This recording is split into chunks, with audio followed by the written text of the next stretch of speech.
who's still betraying the African Revolution is that black folks is at a point where they're not publicly thinking for themselves. Oh, You get what I'm saying?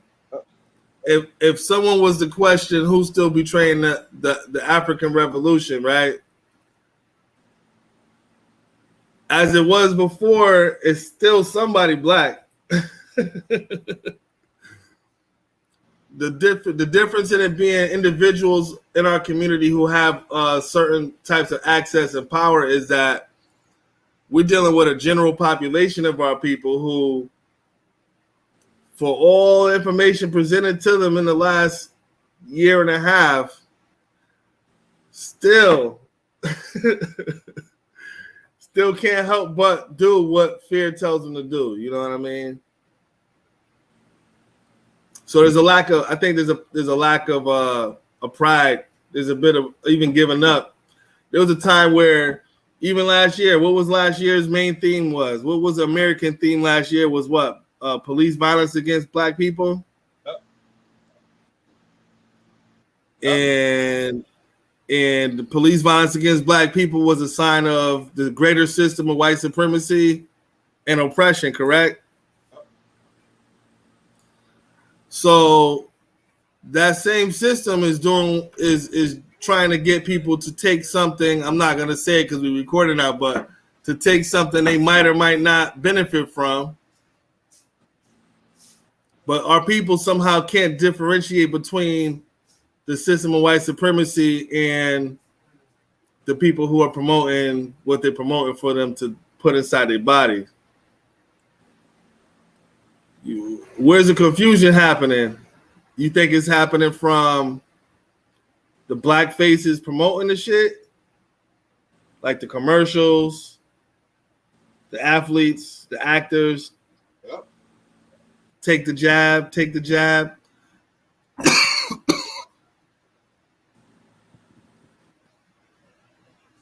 It is not so much as that our people aren't resistant, but to see how many of our people are, and then they're taking that sense of pride, almost like, hey, I did what I'm gonna go back to this. I'm gonna go all the way back to this. When Bill de Blasio announced the mandatory the passes, correct? When he announced the passes, the enthusiasm he delivered it was like he was giving black people their freedom. He said, yo, you get this pass, you can do whatever you want. You can be free. Yeah. You don't have nothing to worry. You can go in and the same places you go with no problem. He said, but if you don't have that pass, Right. you know, I can't give you access. You're gonna have restrictions. How many black people are willing to separate themselves from the day-to-day American society right now based on taking a jab or not? Most people aren't. Right. Like I said before, most motherfuckers gonna take the jab for a minimum wage job. Facts. Just to have a job. So you know, the cracker kind of he's playing a psychological game with you because it's like I'm gonna give you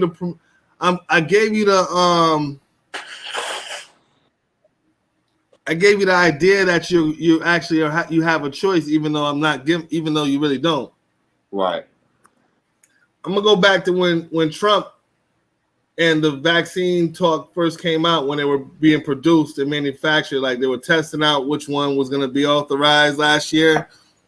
And one thing he made very clear was everybody was gonna have a choice if they had to take it or not. Yes, he did. And that's the difference between now and then. Yep. That's the thing people forget out of all of this shit going on regarding this thing, is that he was along the lines of giving you an option. Yep. Yep. And the power of choice is a part of American freedom, man. Or the illusion of choice. Same thing. Or the illusion of it. Yep. Just to have, just for someone to speak on, all right, the assumed choice they have. Right, exactly. Feel me? You know, absolutely. Yep. It speaks a whole lot to what's really fucking going on. And in some ways, I feel like it's a little bit too late for some of our people regarding this because we're dealing with the system. So some people unconsciously or subconsciously are dealing with it like, I don't want no problems with this cracker, Right. so I'm gonna just go ahead and get this shit. Right. Right. I don't want no problems with this cracker, so I'm about to get this shit. And if it fucking works in my favor, good. If not, shit. At least I was trying to survive or maintain the level of survival I have already without it being compromised. Right. Because a lot of people are concerned about losing shit they ain't even got when it comes to taking a jab. More or less. You know, things that, like I said, things that can easily be taken away. Like I said, minimum wage job. Right. Yeah, you don't have no obligations to that job. You're not bound to that job for you to be required to do something that could affect your life for the rest of your fucking life, longer than the damn little shifts you're doing there. Right. You know? I think it's gonna cause for many to question the how important is their work. Yeah. How important is your work? Some will be like, my work is important because I want to do this for the rest of my life. Well, then you consider if you might take this job, your ass might not fucking live as long as you think to do what the fuck you want to do, playing around. And it's still white supremacy. Right. And Trump, I mean to cut you off, but my bad. I will say this though. Remember when Trump was saying something, triquinolin, something like that? He was saying it has the properties to fight the shit, right? Right. And then there was a black African doctor who said the same thing, right? And they said she was crazy, right? Oh yeah, the one that went publicly on them stairs. Yeah, remember that? Now, Trump was in favor of that, remember? Yep. Yo, and she said she was talking about them lying about the shit. Yeah. They said she was a mad woman. You're right. Yeah. They try to question her credentials. Because she was able to cure that shit. So they created a vaccine with RNA, DNA, feel me? They weren't looking for a cure. They was looking for means to control, feel me? Exactly. And that's what it's about. It was about a means of control. It's like if you were going to go that far in the research, then you were intending on some negative, having a control over something that you can negatively affect masses of people by. It's something that's too easy to manipulate once you want that far. Facts. It's the same dilemma that was posed with the cloning shit initially. How far are you going to go? Yep. Ethics. Because it's like, it's not like we're not cloning other shit, but you can't clone this nigga, because you start cloning this, you're going to fuck up the natural balance of almost what is perceived to be the natural balance of the universe, because this shit is foreign. And if you think about artificial intelligence on a cellular level, then you could very well have a disease that can destroy all fucking life on the planet. And that's not goal. Control. Control. Yeah. I just watched Suicide Squad, right? How was it? It was better than the first one. Really? Yep. See, the first one, they created, what was that? Some kind of witch or something, and she was turning people into like zombies, right? Yeah. They had to do that to justify killing, right? That's the difference between a rated R movie and PG-13, right? Yeah, they're killing. If we're killing ghouls with green blood, that's different. You see? Now you know.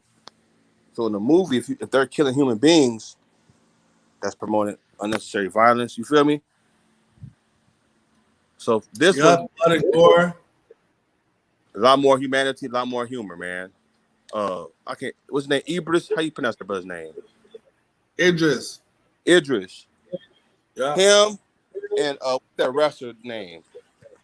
The Wigger. The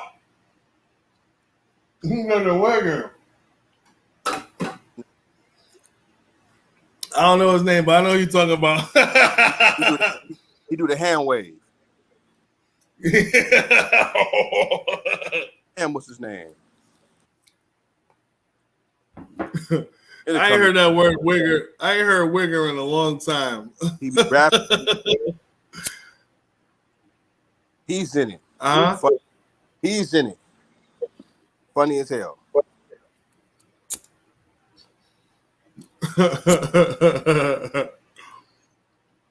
Funny as hell. But in that, you seen the first one, right? Yeah. What is she? That one was more based on. That one was more so based on Harley Quinn, right? On the female, right? That was like her coming out party type of shit, right? And then they spent their budget by getting Will Smith on there, right? Yeah, and he did a good job, right?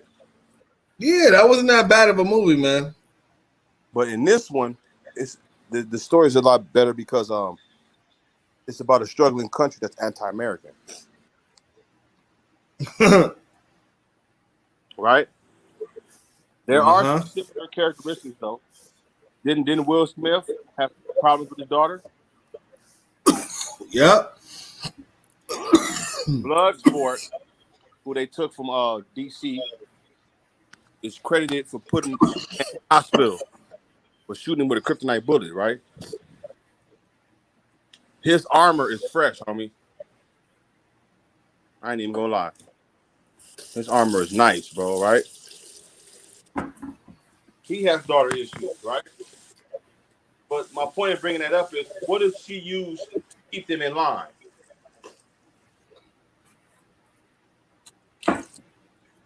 What if she used what? What does Lawler use to keep them in line? To keep them following her orders? Oh, that fucking shit in their neck, the bullet, the detonator. Feel me? So we see this all the time, like Amos Wilson said, in science fiction, right? Yo, that's deep, McGraw. You saying that shit? Science, yo, motherfuckers can have some shit in your ass and you not know it, or you do know it, but that's what they got over your head. Yeah. I had said earlier in the week, McGraw, I said, yo, this shit could have been a mark of the beast and motherfuckers didn't have no resistance. None. What was as many religious zealots and extreme, people with strong convictions in God and Jesus are? These motherfuckers ain't got no faith. Now, when Corona first came out, right before the shutdown, right? Vin Diesel had a big movie coming out. Did you see it?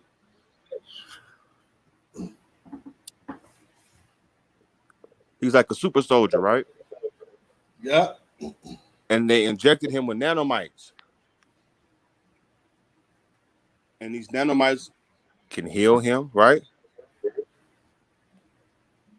And they can control his every being. They can shut him down, right? They can find his location anywhere. Feel me? Tracking him. Yep.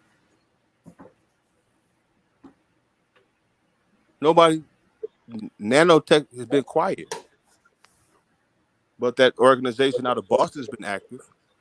Making robots. Yeah, they have. Balls. Yo, and even related, how about this? The thing going around now is the first time I ever heard about contact tracing for anything. Mm-hmm. Contact tracing. Using people's cell phones and shit, and the information you've gathered about them to know if they're fucking been around people who are infected versus who aren't and shit. We seen this in the movie. Yeah, we seen that on Eagle Eye. Yep. And what else? Captain America. Yep. Winter Soldier. They created an algorithm, right? Based on information, like you said, right? Yep. Yo, the initial the initial justification for all of this shit came from Science. What happened with 9/11, right? Yep. And when they initially started, they had the Vera chip, and it was gonna just use the chips for health information. You know? The health information has always been the gateway to getting you into some sort of technological hybridization, because everybody has to take care of their health, or at least it's assumed they will, or are concerned about maintaining their health. And so when it comes to health records,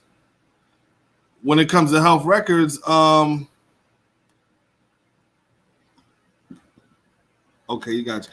When it comes to health records, it's easy for them to digitally pull your records up than have paper files. We know that. If you ever gone to certain regions in the country, they still got paper files. You know how long it takes for you to pull up a paper file versus a digital.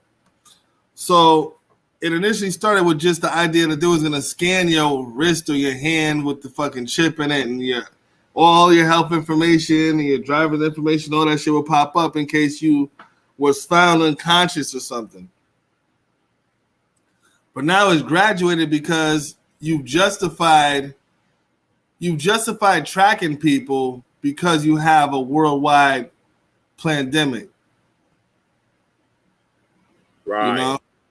And then leaving it up to each jurisdiction, each area to define their own rules and how they're going to manage it, sets into motion all of your backdoor ideas and fucking experiments you might have been waiting forever to fucking use, technology you've been waiting to use, but it wouldn't have been no point if it was at another time to use it, because the problems of today weren't the problems of yesterday. True. And that stage had to be set. It's not, our last 20 years in America haven't been a naturally occurring thing. And it's not saying that prior to it things weren't manipulated, but the last 20 years has probably been the most fucking manufactured existence in human history. Yep. And it's something because, again, we were born in the early 80s.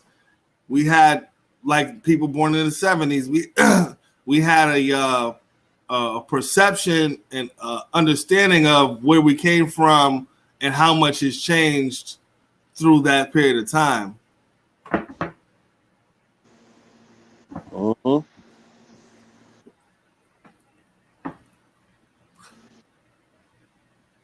Our kids are gonna grow up in this, bro. Oh yeah.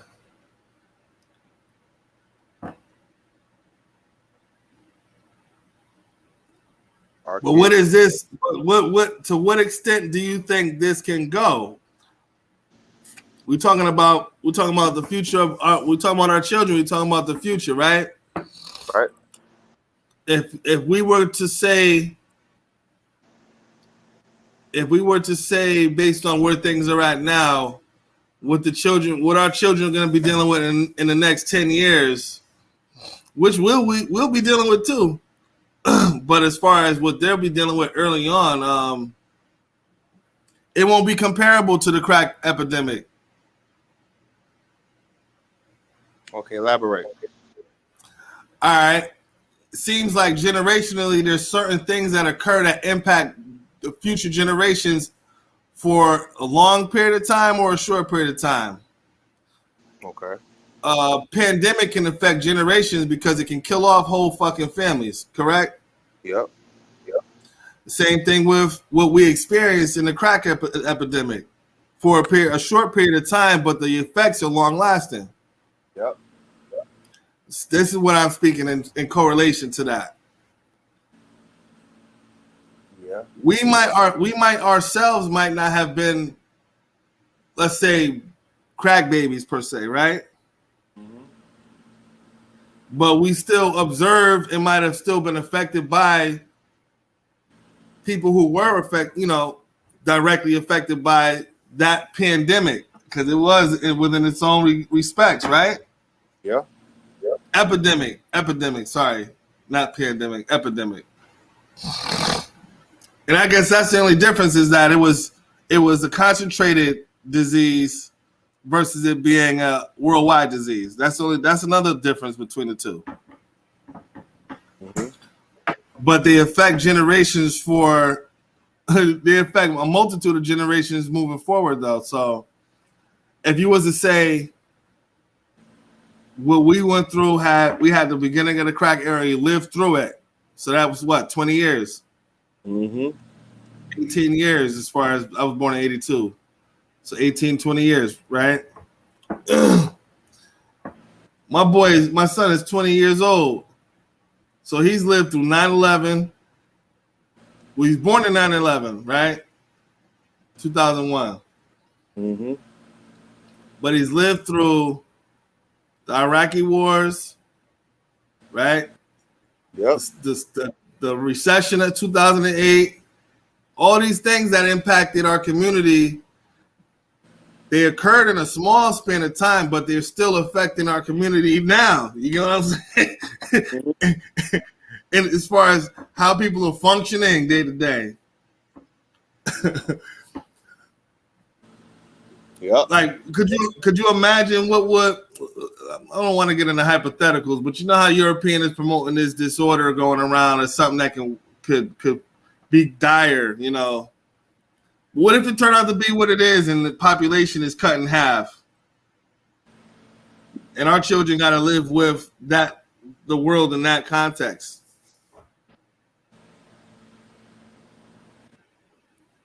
You know what I'm saying? Yep. It's the same thing as us becoming adults and going back to the ruins of a community destroyed by crack. The buildings when we was kids aren't up no more. Them shit's torn the fuck down. Mm-hmm. And most places it's rubble or dilapidated. You know what I mean? We'll be dealing with societal ruins in both sides of the spectrum. That's true. Because they killed. And only being killed. Go ahead. No, you about to say they killed two birds with one stone. Exactly. They needed to address that issue with Iran, right? Where they needed to create some funds, and at the same time, they created a drug that could destabilize the black community. Yeah. And when they couldn't control it because whites were getting fucked up too, you feel me? Yeah. We see. You ever seen Swordfish? Oh yeah. We got they got Halle Berry in there. Right. Now, John Travolta was a government agent.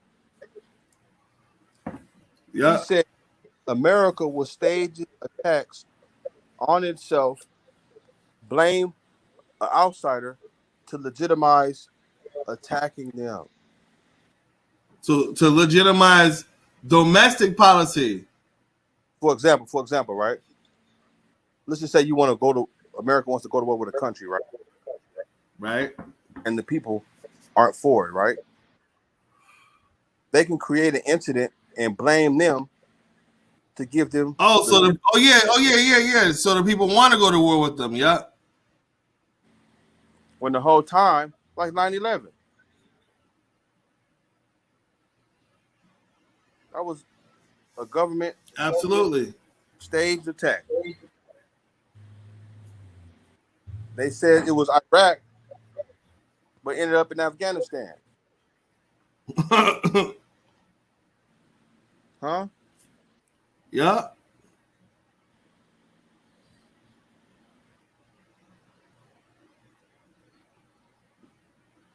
I was gonna say this. The motherfuckers is calling the black community immature because we're using Tuskegee as a reason why we won't take the jab because it was so long ago. Right. We're not grown. Right. Yeah. We can Harriet Washington in her book Medical Apartheid. Medical apartheid, yep. And she went into the history of gynecology. That's what scares me. That they know certain things about the human body that you can only find by cutting the body open. And that's cutting the body that's cutting the body open alive and cutting the body open while the person's deceased, meaning seeing both fucking reactions in live.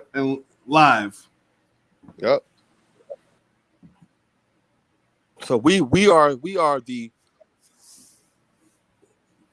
main specimen, and we are the reason they have advanced in medical science and research. Even if we weren't gonna say they advanced, we're still the reason why they have a standard. Exactly. That's what I'd say. We're the reason why they have a standard, because they didn't have one previous to their experimentations on us here and so forth. They didn't have a medical standard. Would you say that, Mikarai? Oh yeah, because look at the Civil War. Amputation was the method, right? Yeah. You got shot in your toe. Right? Everybody got their fucking gunshot wound to the foot. They cut the whole leg off. Then 30 years later, they had a whole standard, like you said, on how to even address, right? Yeah. Experiment on that. And you bringing up gynecology was something. It says something too about. I wish I knew the word Dr. Walter Williams used that they use to validate themselves, but they had the only reason why that's a standard. Let's say gynecology is a standard is again same reason. You needed us to create the standard to justify your position. I think there's in a lot of ways, in all areas of human activity, they had to create a standard to justify their position. Without doing so, it'd be easy to invalidate white supremacy in their positions because they'd be extremely weak. They'd have oppositional standards to what they presented. Yep. You know what I mean? And that's where we're at now, but it seems like black people are afraid, and personally, I think black people like the fact that they think a lot of black scholars and people who think, smart, dumb, whatever, their logic isn't really logical. And I'm going to speak to that right now. Okay. They think that, one, having birthed their logic or theories or thought process out of the European standard, that they can't validate themselves separate from it. Facts. So they have an attachment to it, and even when they attempt to do so, they feel the need to keep Europeans attached to their standards, which keeps it European. Facts. And then you have those who have practiced creating their own standards, and they're simply afraid of repercussions for presenting a standard and standing on it. When a standard is a standard. A standard is something. A standard really the only thing you got to stand on, and if you ain't got one, you can't stand on it. Right. You get what I mean? And that's going to be the difference moving forward, because if we pay close attention to this situation we dealing with as a people and drawing lines in the sand, it's still a great time for black people to define what their standard is going to be separate from what the European standard is, because again, we keep finding ourselves on our own side. Yeah. You get what I'm saying? But we keep crossing back over the line once things are in the clear. Right. And appear to be safe. And when you said that, you know what group popped up in? What? The Moore Science Temple and how they focus on the Black Law Dictionary. Right? Elaborate. As a standard. Okay. And how they keep using that as a form of, power, but it goes, like you said, it goes right back to benefiting them. Yup. And just by so you're saying like just by them using that as a reference, they've gained enough context and understanding about law to write their own and create their own standard from it. Right. But they don't. Like I watched the old debate with Seti and Sabir, right? At Sarnetta's house, right? Uh-huh. This one, Sarnetta was still, RBG, right? And Sarnetta said, with a Hebrew, right? Right. If y'all so ancient, why are y'all using the Black Law Dictionary as a reference for law? Show us a manuscript that y'all created, right? And then handed him the statue of Ma'at, right? That's law. That's government. Feel me? Yep. But y'all don't, right?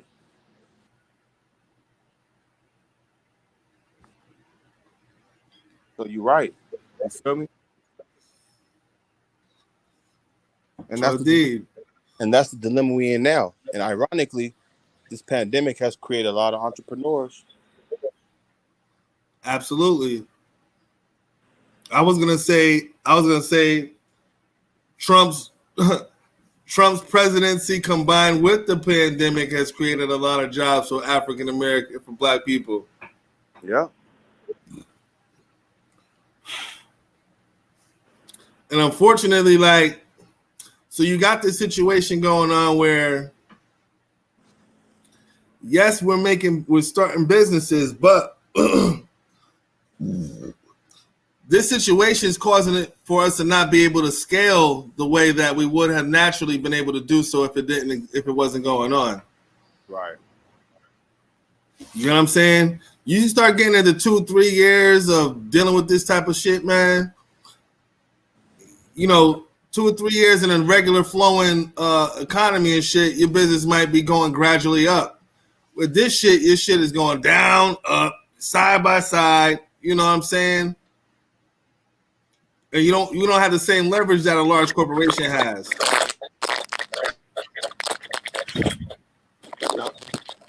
So I think that's where there's a good opportunity for our people to do more. Yeah. Breaking up. More collaboration, business wise. You got. I was gonna say your microphone sounds like you're crunching on something, but no, there's an opportunity for us to do a lot more collaborations with business and offering some opportunities for everybody to gain some income.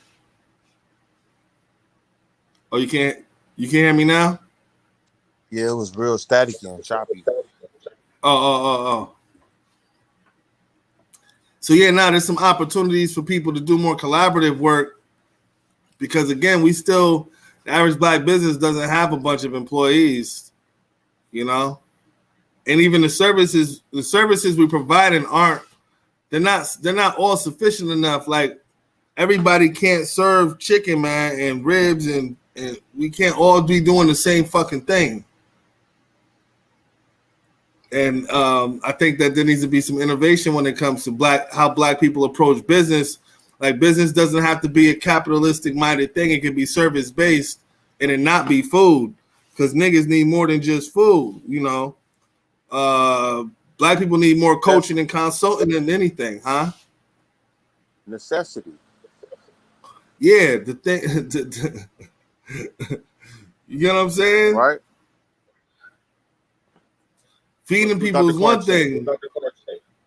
Huh? Remember what Dr. Clark said? What's up? Even if it's a safety pin. In terms of business. You said, yeah. Diapers. Ooh. Essentials. Throwing that out there because we still having babies, right? Yep. That's Essentials. Right? The rest of the world, exactly. The rest of the world are experiencing overpopulation and an aging population. Not Asian, aging. Like I'm getting old, right? I watched that movie Old today. Go ahead.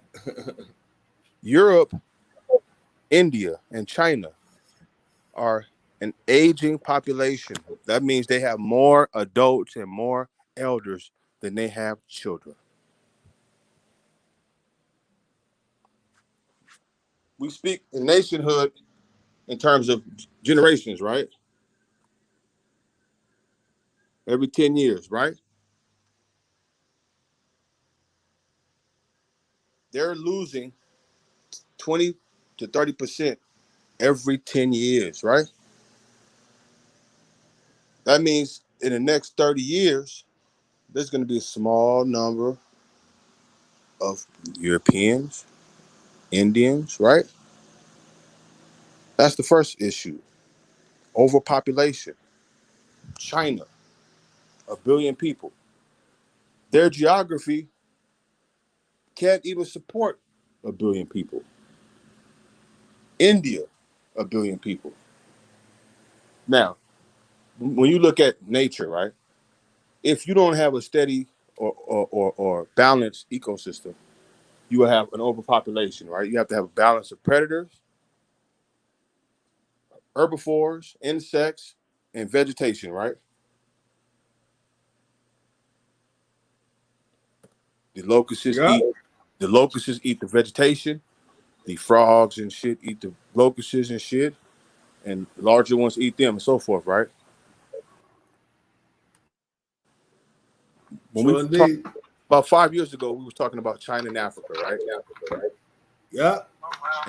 And I made some statements that I got to check myself on, right? I was like, okay, at least they're offering more than Europeans were, right?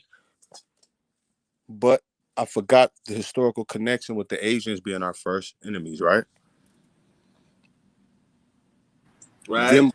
Them colonizing Africa and them not having enough food to support themselves. You see? India. That's really the issue in the world right now. China had to put a law in place to control their population. I think they can only have 2 kids. Real estate. I watched a documentary in China on real estate. How that's the biggest thing you can have or own in China is real estate. And how China is even suckering their own people by creating buildings, flimsy buildings. You hear me?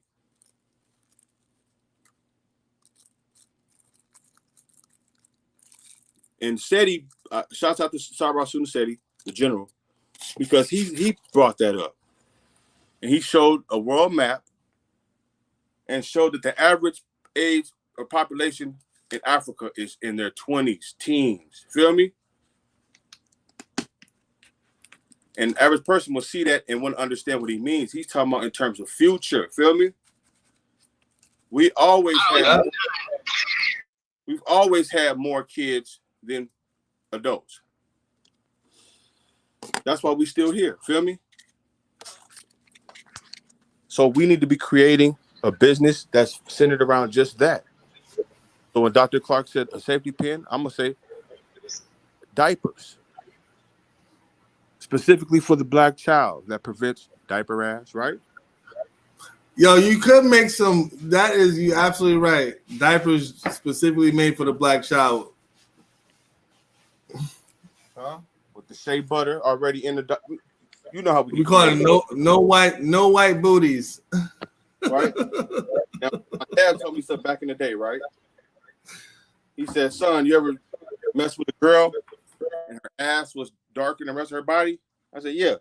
He said, that was some diaper rash."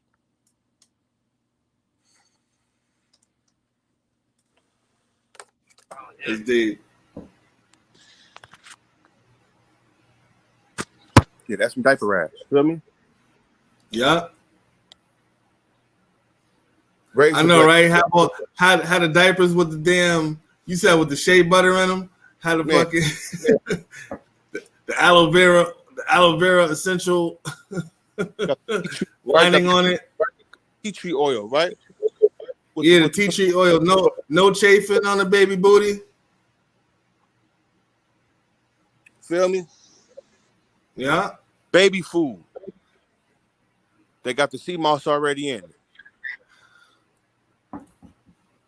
You said the baby food with the yo. That's a whole different. Stop saying that shit out loud, Nicaragua. We on YouTube live, man. Somebody might take them business ideas, man. Let me stop. We live. We live. Whoa! I'm about to buy me some. Hey! That's a good one right there. Free game, right? Right? You had the fruit infused sea moss baby food. What? Oh man, gotta make sure that shit's appropriate. But I can see it happening. Your kid will never be constipated if you guys sea moss fucking baby food. You know how that baby food be binding up the babies and shit and got them constipated? They'll never be constipated. And handle eczema. Right? Huh? True. Imagine how our kids will grow up if they were getting them the minerals, them 95 or however many minerals at a young age. You're absolutely right. Mm-hmm. Do you know that when you go to the baby section in stores, they give kids fluorinated water? You said fluoride water? Yes. That baby water? What water? do you mean by that? Like the baby from water? the faucet or like they actually Oh, okay. The baby water. The baby water has fluoride in it. Oh, shit. I didn't know that. Why? To make the child complacent, right? Yeah. You tired of your kids retarded. Yelling, right? Scream. Babies cry, right? They cry less often on that floor, right? I was babysitting my nephew, right? And I was making him a bottle. And when he saw me making that bottle, he got ecstatic. Like, I need it now. Like, I wasn't making it fast enough. Like, he was joning. You know what I mean? Like, that fix. And I'm like, they got to be putting some. I know the formula has changed since I was a child. And Dr. Ben spoke on it. When I grew up, I drank human milk. Right? A lot of y'all got issues. Feel me? Hell yeah.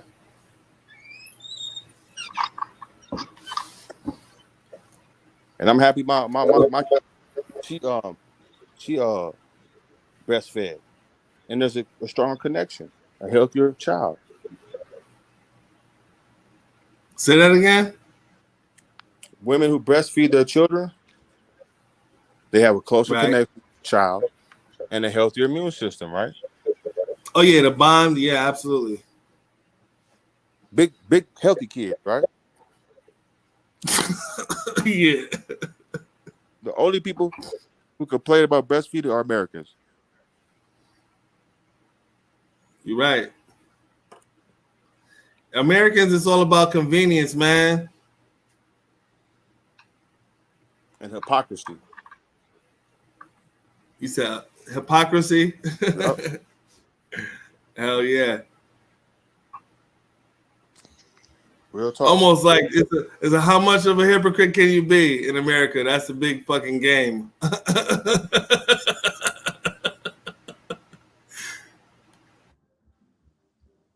Yep. So we living in some.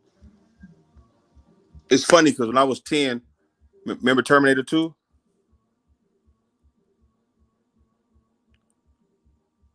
And then The Matrix, right? And this is before I knew anything about Sophia Stewart, right? Yeah. And the main thing in that movie is that Skynet becomes self-active through artificial intelligence, right? Detonates bombs, right? Mankind goes into the right war with machines, right? Yeah. And I've been watching that organization out of Boston that's making these fucking robots that can dive, hit flips, shoot basketballs. Even that dog that came out. You seen that robotic dog? Oh yeah, you can copy one of those. You can cop one. You can buy one of those robotic dogs and program that shit like people do 3D printers and shit. You know, it's got learning capabilities and stuff. Feel me? Yeah. What the fuck is going on, right? They told us, Brother Carls, that by the year 2000, we're going to have flying cars, right?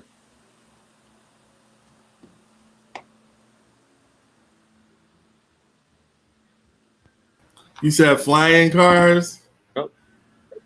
Well, yo, Biden said they want fucking half the damn cars to be electric by 2030. You know what my question about this electric car shit is?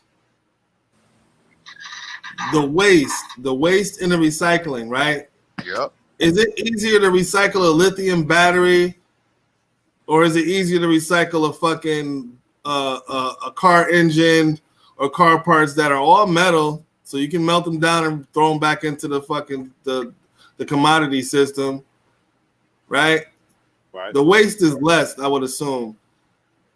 Or I mean, what are you gonna just recharge cars? The cars aren't gonna last forever, right? As far as electric cars aren't gonna last any longer than a fucking car that uses gas. Not based on their the way they view creation or creating, right? I'm saying it's the same wear and tear. You know what I mean? Right.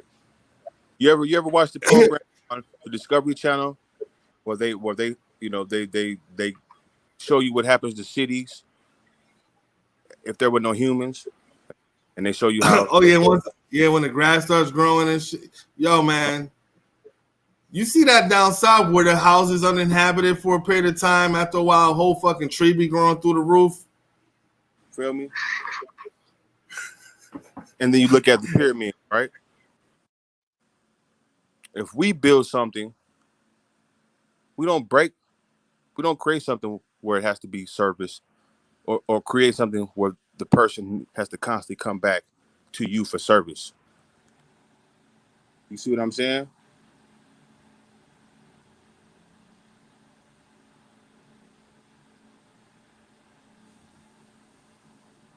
So even these skyscrapers that reach to the sky, they won't last. They weren't created in that fashion. Feel me?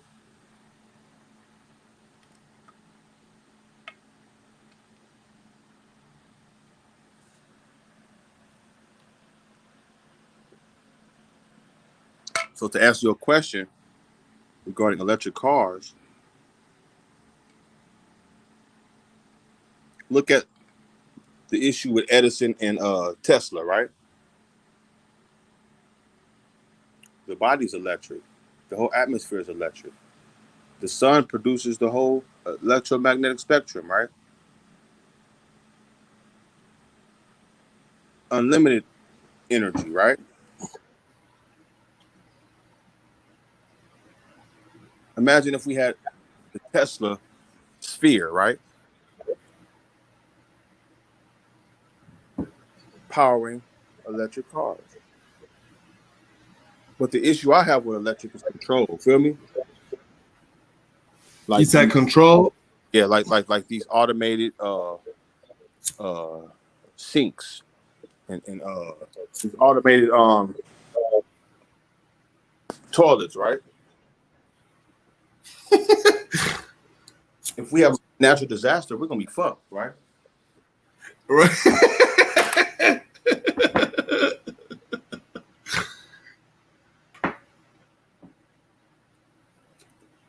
You're right. You don't think they already know that?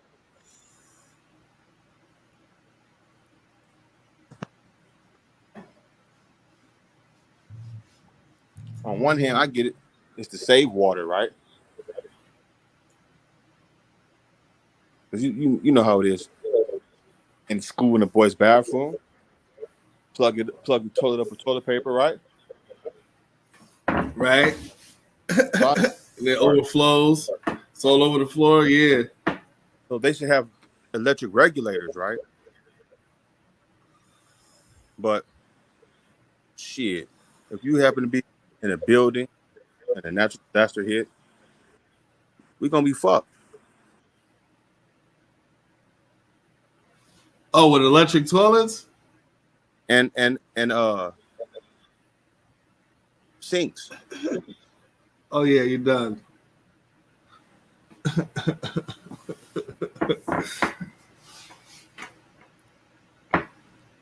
Shit, I'd even say the same thing with the cars too, man. I'm telling you, I question their durability.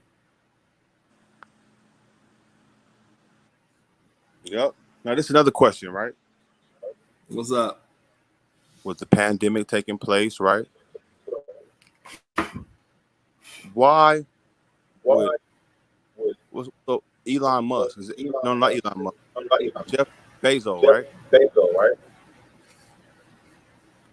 Why did he choose during? Why did he want to go to space and all this shit? Tell me. You said why? Mm-hmm. I think that shit was a distraction, man. It's kind of like simultaneously keeping you on the idea that the white man is somehow great because of what he presents in front of you. You know what I mean? Mm-hmm.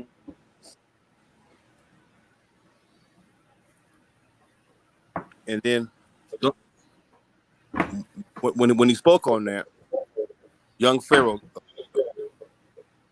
came up in my mind, right? In what way? Because for years when he first started, doing this thing, he was talking about extraterrestrials, right? Oh, he was on that alien shit hard as fuck. He was the Yo, first person. that was one of the reasons. That was one of the drawbacks to even bothering with listening to what the fuck he had to say was because the nigga was talking so much alien, extraterrestrial shit. I was like, yo, man, we on some red, black, and green shit. Right. We are not fucking with the space. And I don't mind, talking about what ifs, but he was You said he was what ifs? yeah he was talking about Anunnaki and all that, and I'm like, brother, that come out the Bible. So you got to throw that out. But what he did say was that America has a whole department called space defense, right? And then Trump brought it up. He put a lot of money towards this ABC organization. They like the feds, but they like space police or some shit, right? Oh, the Space Force, yeah. And then Jeff, right?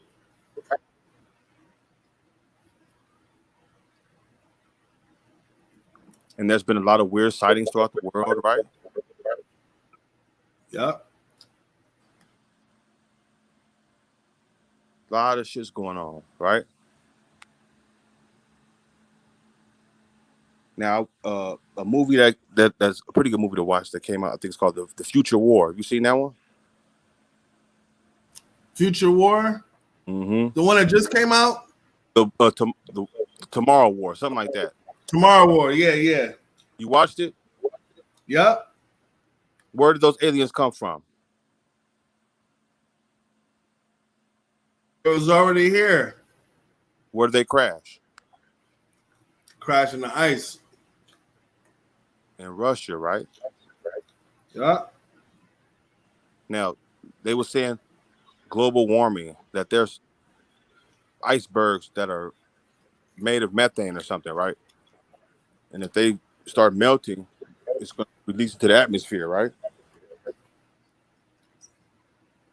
What color were those aliens? You said what color were they? Mm-hmm. Damn, now you got me thinking. What color were they? White. White? White aliens. Yeah. Eating everything, Yeah, right? That's deep, McGraw. You touching on some shit I wasn't really paying much attention to in that movie, but that says something, yo. Now, I'm gonna jump around, right? Go ahead. I'm with you. I'm following. A lot of comic books have a mythological origin, right? True. Like Batman, right? Yep. Even when you look at Thor, they use mythology for the characters openly. Now, right, and Thor is what, a West African deity, right? Mm-hmm. With the hammer, right? Yep. Okay. Superman, right? Is Heru. Follow me? He sees Right. all things. He's powered by the sun, right? He was created by I think the gentleman, I think he's Jewish, right? Kal-El, right? That L on the right. That S on his chest is a snake in a pyramid, right? The one person that Superman compared as his equal was Martian the Manhunter, right? Yep. What color is Martian Manhunter? So what color was who? Martian the Man. Who is it? Green? Green, right? Yeah. Does he have a red X on his chest?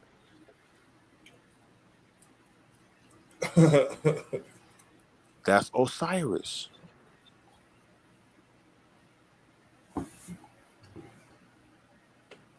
Martian Manhunter is the only Martian, right? Left. Because his planet was invaded by white aliens. Now, peep this out. This is the catch. They couldn't take the sunlight. Yo, that you saying this shit about the Tomorrow War, man, it's speaking a lot more to some other shit regarding white folks not being from here. And he has his crack. Who cracked the code for him? Huh? Who cracked the code? Who was it in the movie? God damn it. Who knows more about volcanoes than anybody?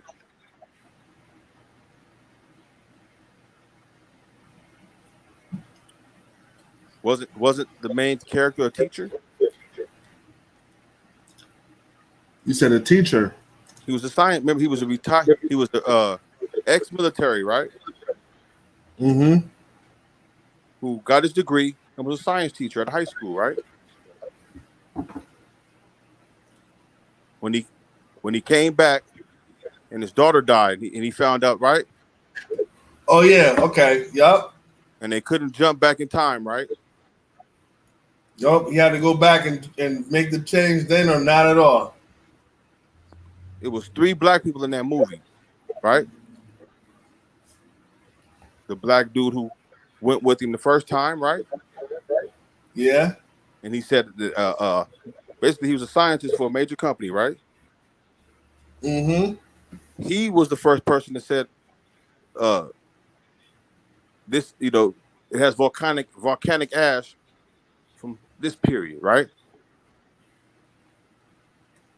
Then he said, who knows more about his student? That little 16-year-old boy, remember? Yeah, the kid. He found the location, right? And then his man of arms was the first survivor, right? On the first mission, right? Yeah.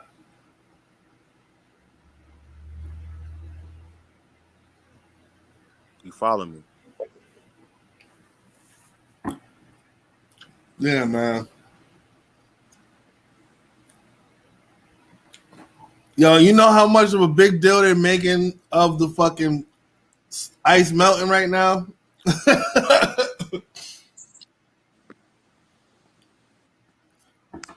Remember a couple years back, they found a map, and the map was drawn showing South America and Antarctica, right? Mm-hmm. And they were speaking on that Antarctica had an ancient civilization or whatever, right? Remember that last predator was annihilating?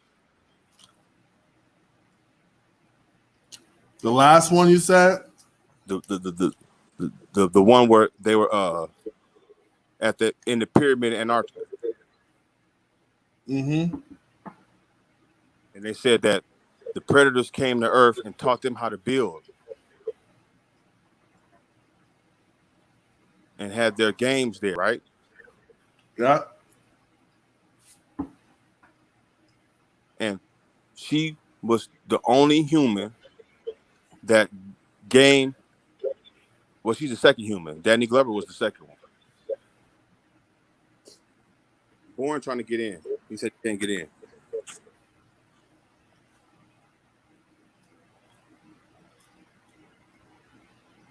Yeah, Brother Bourne just texted me and said he can't get in. Who was it? Bourne.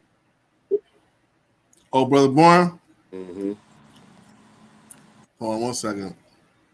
And when she killed that first alien, he made her honorary, right? Showed her the weak points, right? Made her a spear, which was made out of the alien's tail, and gave her a shield that was the alien's head, right? Mm-hmm.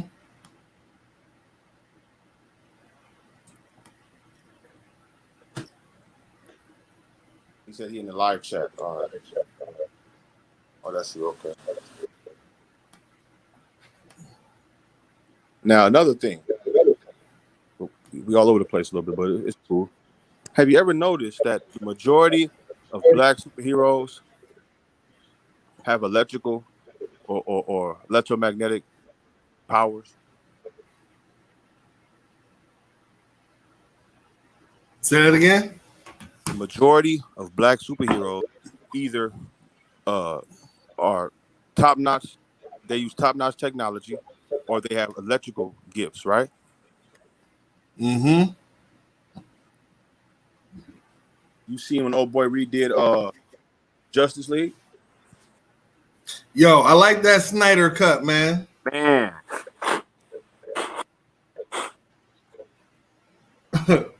Huh? The Snyder cut, right?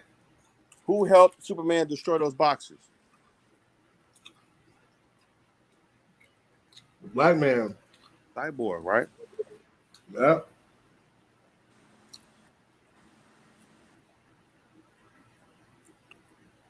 The head physicist, or not the head scientist, right?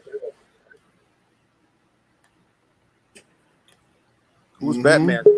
Who's Batman's head scientist, right?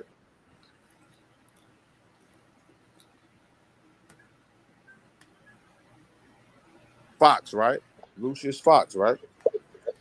Mm-hmm. What am I saying? Who cracked the code to the COVID? Who said who cracked the code to the COVID? Brother Born, hit the connect your mic and your camera, Brother Born. I got you right here. I can put you in. Peace, family. Yeah, try to get him in here, man. Who was But that's deep, yo. That question you just asked. Who cracked the code to the COVID? Somebody need to put that. Somebody need to put that in a song.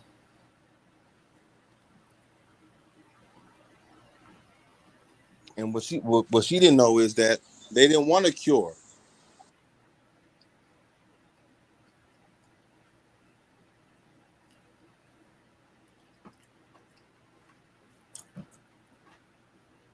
You said they didn't want a cure. Oh, they wanted a suppressant, just like with the common cold, NyQuil, all that shit. Those are cough suppressant. Right? They're not. They're not. They're not. They're not cold curers. What does? They're not cold annihilators. What does a suppressor do to a 9mm? Suppression only kind of it only does a limit. It limits, and it's only temporary. It silences the sound, right? Yeah. So a cough suppressor does the same thing, right? Shit, if you try to suppress somebody, it's even if you say you were suppressing somebody, that still sound temporary. You're not stopping them, right? You just silent, right? Huh? You might be holding the door while they pushing on it. Suppressing access. See? Amy Wilson had a good speech when he was talking about the role of science fiction, right? And what it does is it's used to as a measuring tool, right? Right. To forecast the state of humanity now and how it will be in the future, right? Even if tomorrow we all gonna die, right? They've still created science fiction that's looking 200-300 years into the future. Feel me? For us, I guess we've always been here.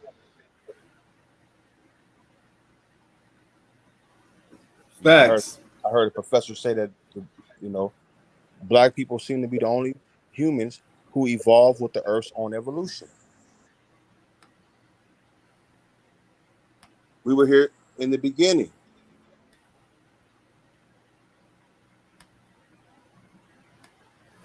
As we are. You see? So the first, and nothing is free. Nothing is free. If you open your door and go outside, that grass you see growing, it can't even grow free. He said the grass don't grow free, Mikarai? Trees, nothing is free. Think about this. What type of person? And I'm gonna break it down to you again. What type of person would take an animal from its natural habitat and put it in the artificial habitat? Right? Didn't Superman have an ice layer and had animals, right? No. Is Superman from Earth?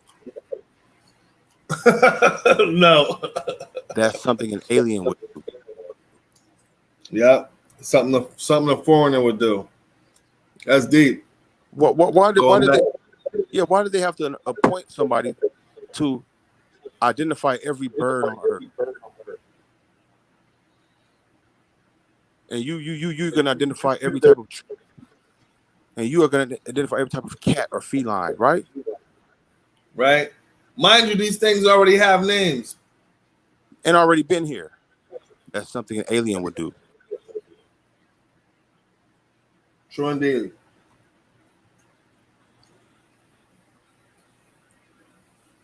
You follow me? I'm there. I'm right there. No, and I say this all the time, no animal from this earth destroys its habitat.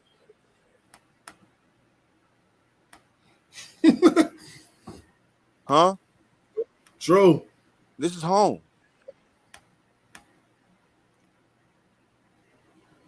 Native Americans, the chief out of Seattle, right? The government sent him a letter telling him they want to buy land, right? That fucked him up. How the fuck do you buy land? It don't belong to me.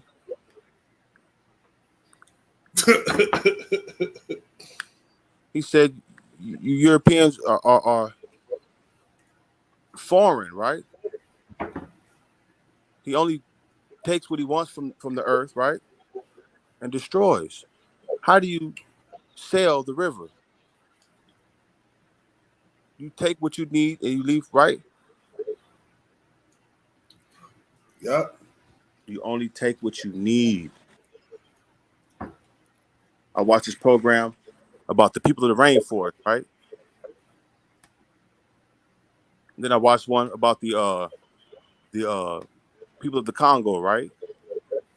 Mm-hmm. And then the people of New Guinea building tree houses, right? These folks found there's a tree that grows wild and they use the bark like carpet. The kids are in social groups, feel me? Mm-hmm. Adults, the men are doing their thing, the women are doing their thing, and the kids from two groups of kids, the youngsters that are newborns to 3 are with the mothers, right? The ones from 4 to 5 to 12, feel me? They out there hunting. Then another group, right? They they hunting bats. They know how to start fires, right? No trash.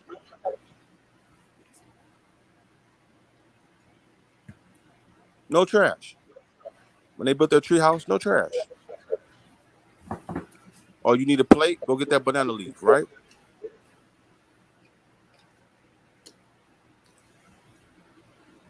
Oh, that pot broke. Okay, break it down. We're gonna mix that with this clay and we're gonna make another one. The point I'm making is how did we get to the era of synthesis? That's the era we live in now. Where you take something from its raw form, like nylon, right? Mm-hmm. That was the big thing we was coming.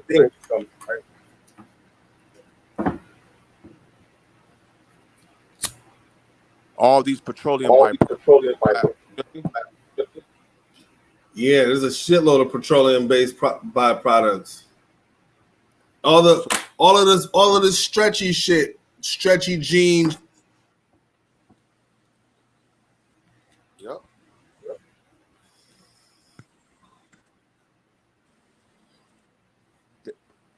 That's the nature of your creation reflects your temperament, right? You said it reflects what? Your temperament. Yeah, because once you start adding stretchy material to your clothing, now you're becoming more flexible. Gender fucking fluid is what I say. It's the purpose why they do that shit. Because in prior to this, man, only people with stretchy based material in their clothing was women. Feel me? Yeah. Now when you buy clothes, they're hybrid and shit. Sweatpants is hybridized for men and women. Yeah. So I'm gonna take it a step further, right? The nation, and I've never been part of the nation, they were hitting on something when they came up with the theory of Yaku, right? I don't know about, I know people can be born with 2 brains or abnormal, right? Oh yeah. But what I'm focused on is the heart of what's the heart that They were created synthetically, right? If you were created through synthesis, right? That would explain why you have a fascination with synthesis, right? But everything you touch got to be synthesized with something else. Because that's your essence. That's how you were created, Yo, right? and they want to see what is the limit of synthesizing. Right. What's the what they rather try to synthesize everything to the point there's nothing you can synthesize just for the sake of knowing. Right. You know? So if you were created naturally, organically, I can see why you have an affinity for organic and natural, right? Yeah. That's your essence, right?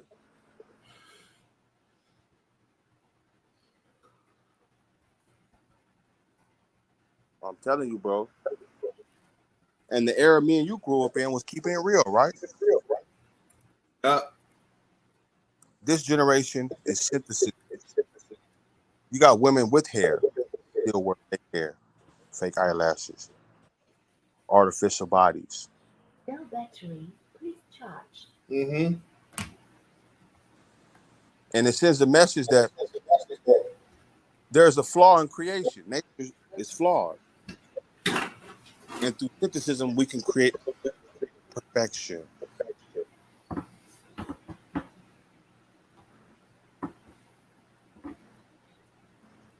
Somebody sent a post to me, a picture from an airport, right? And they were going back to Atlanta, right?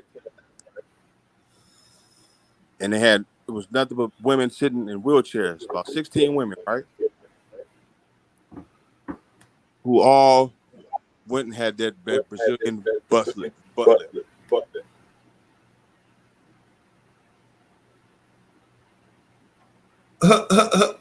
Right?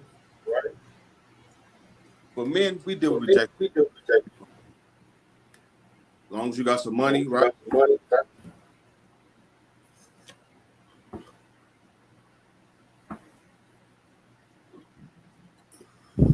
They not rocking that.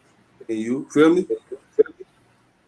What, the butt lift? They're not rocking that shit for us? Hell no. Mm-mm. That's just for the shit, the novelty of it, man. A lot of this body transformation stuff is centered upon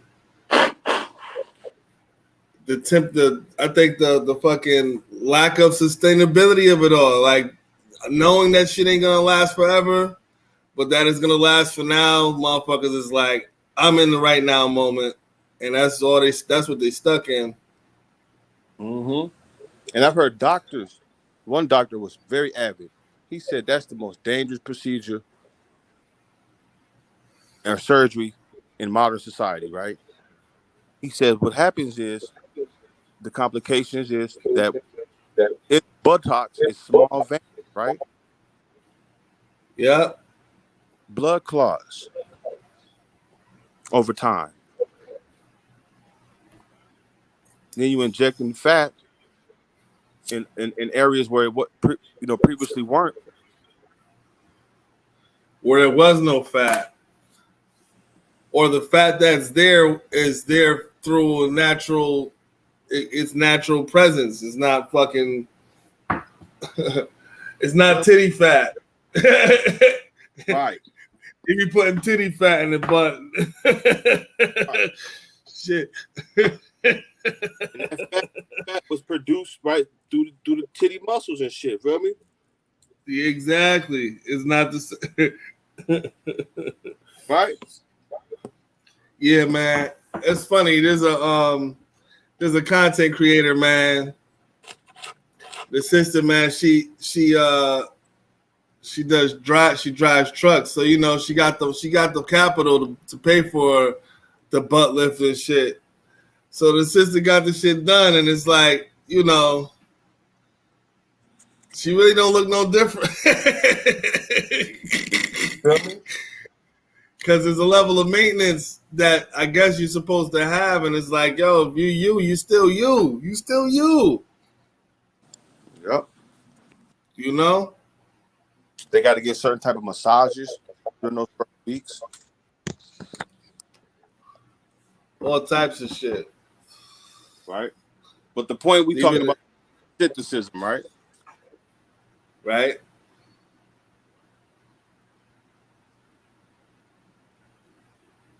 Synthesizing. So when you can convince the oldest woman on the planet, right? The first deity on this planet, right?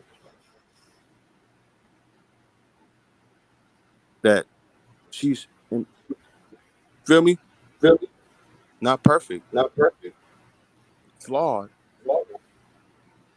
You ever seen the Venus of Willendorf? What's it called? The Venus of Willendorf. No, The Venus of Willendorf. That's a movie? No, it's an art. One of those- It's an It's an artifact. art piece? Okay. An artifact. I'm going to pull that up right now and look at it. Let me see what this looks like. Go ahead. And it's of a black woman, right? With Oh, yeah. I've seen that. That's the one they used. Well, they use that as related to the Hottentot image too. now, is she busty? Yeah, I guess so. Yeah. Huh. A woman built like that because that's a fertility deity, right? Yeah. That type of body can survive labor, right? Mm-hmm. Go figure. Menkarai was found on August 7th, 1908. See, that's the ancestors. Feel me? Yeah.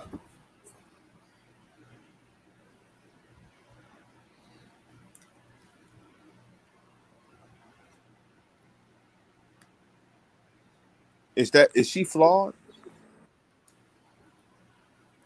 Said, is she flawed? That statue. As I look at it, nah. It looks like it's intentionally what it's supposed to be.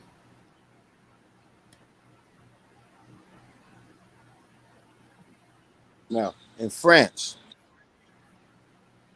there was a group of modern Grimaldi man, right? They got paintings and shit, right? Horses and some animals from Africa, right? They were trapped during an ice age, right? Missing the warm climate of the Serengeti. You feel me? Missing the nurturing of a woman. You feel me? Yeah.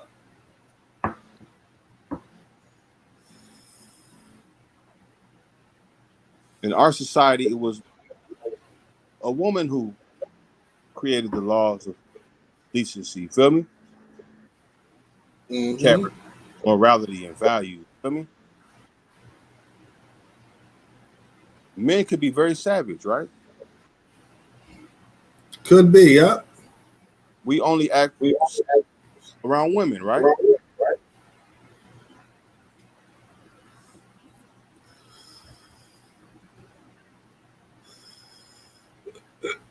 You get fresh, right? Well, she like to do Hell that, yeah. right? Put your best foot forth.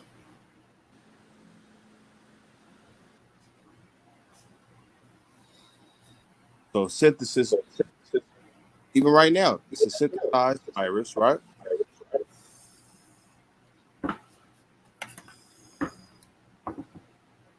Even homosexuality is synthesized. Elaborate. It's unnatural. Yeah, it's a synthesized form of a natural thing. You're right. They're like, let's take this and do it in reverse. And there's still a choice, right? Uh-huh. Did you choose to be black? Yo, you know it's funny you asked that question, right? Hmm. You know how they say you chose to come here? It's like, did you choose to be black? Well, if you chose to come here, did you choose your color too? Right.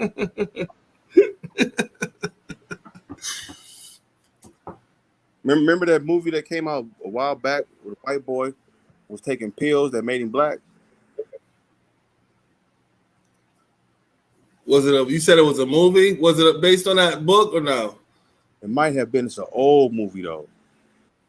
Yeah, Black Like Me is based on a book. Black Like Me. Yeah. He was taking them pills. I guess it wasn't good for his organs, but he was taking the shit to prove a point. That's a true story. What was he taking? I don't know the name of that drug. Was he taking melanin? Synthesized, right? A synthesized form. Right. I think it was making one aspect of his biology deficient, and in that he was turning black. Right. Because he couldn't have done it. He couldn't have done it for too long a time. He couldn't have sustained doing that shit for too long. Another example, right? Yo, you know what's crazy? That's the difference between. I guess not. The difference between niggas and white folks in terms of trying to imitate the other, or you know, niggas would have to bleach their skin or do something like that. You know, white folks got a tan. They got to take some pills. Yep. They got to do some others. They got to do some really extreme chemical alternate things. You know what I mean? Because too much sun's gonna burn them. Shit, too much anything's gonna burn them. Jamaica. My bad. I didn't mean to stop you though. No, you good. You good. You good. Jamaica, Nigeria. Don't have a bleaching epidemic. Yeah, man. Synthesis, right? A horrible attempt at synthesizing. Because Right. these skin bleaching motherfuckers' skin still turn back to black, even and it just be patchier and shit. Another example. The black scientist that created a chemical compound that he used on frogs that turned the frogs to females. That can make. Oh yeah, the brother that talked about the those experiments. I think he got it. That was Right. Yeah, okay. Right. I remember. Yep. Now, Going to my catalog mentally. All these soaps, these detergents, these plastics. You know they throw off.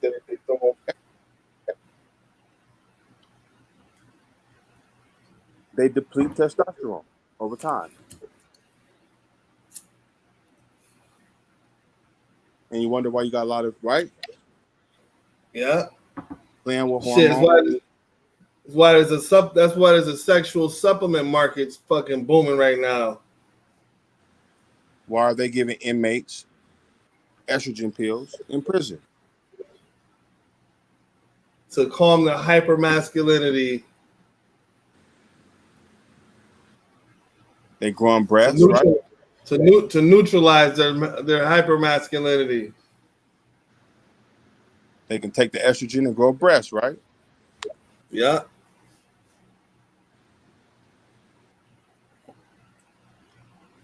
My girl sent me a picture of her, one of her cousins, right? She said, I thought it was a guy. He had a full beard, bro.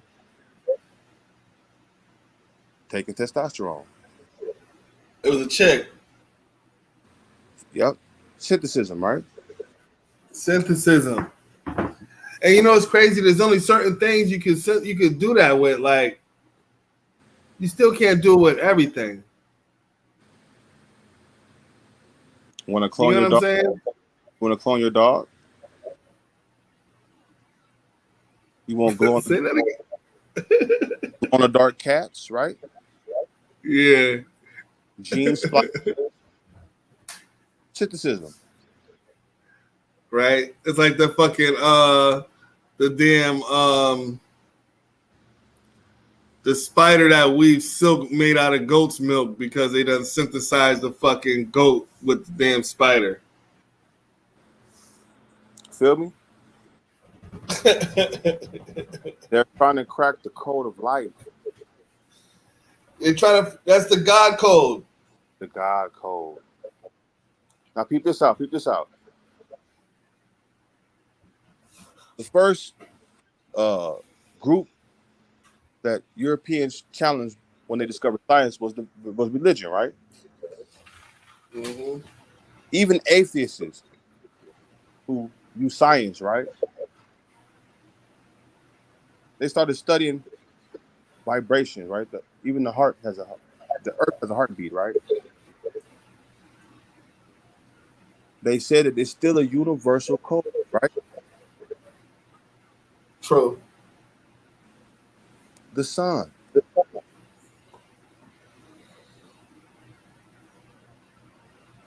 a sunflower, right? Turning wherever the sun is. Certain species of plants that won't produce fruit or buds, right? Like even marijuana, right? Yeah. Especially. If you give it 12 hours of light and 12 hours of darkness, it'll start producing buds. Even plants are cosmic.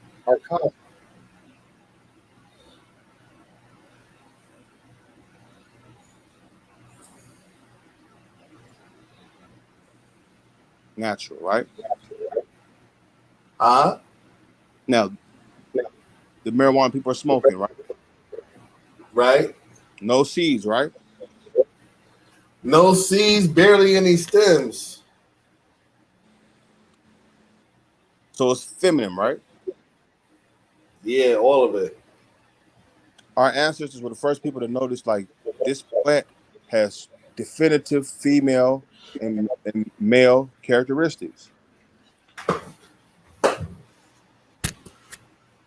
But the new strands is all female. Feel me?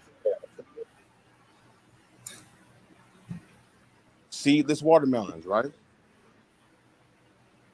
All female, no male, right? Donkeys are born sterile. A liger, which is a genetically created mixture of a lion and a tiger, born sterile or female. Feel me? Yo, that speaks to something, right? You remember when motherfuckers were saying women can reproduce without men? Right. I would bet you $1 billion if I had it that in the event that that was true, that whatever they produce would be sterile. Say again. Because I said I would assume that if that was possible, that the whatever they created would be sterile. Right. You know what If I'm saying? if 'Cause if that not, if not, lesbians will be making babies. facts, facts, With each other. You know what I'm saying? facts. I would assume. Oh yeah, I would assume that you'd only have female children if that was the case. Right. If it was possible. And that's a good question because all men are genetically related. All women aren't. You said all women aren't, correct? Aren't.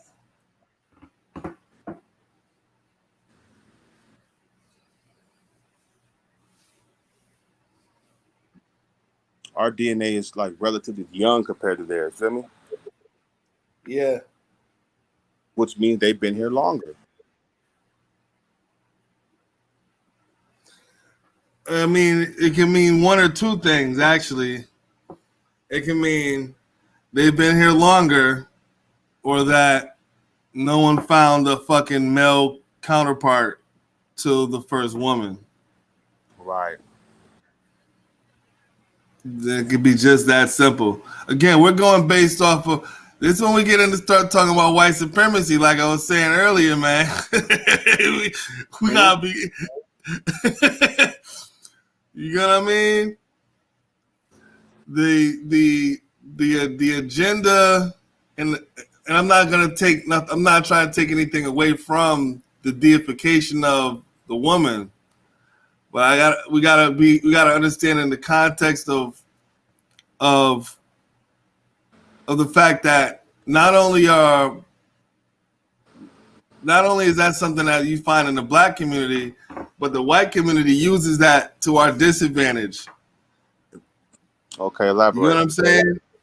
I'm saying because they know that you can't survive off of your women alone in warfare.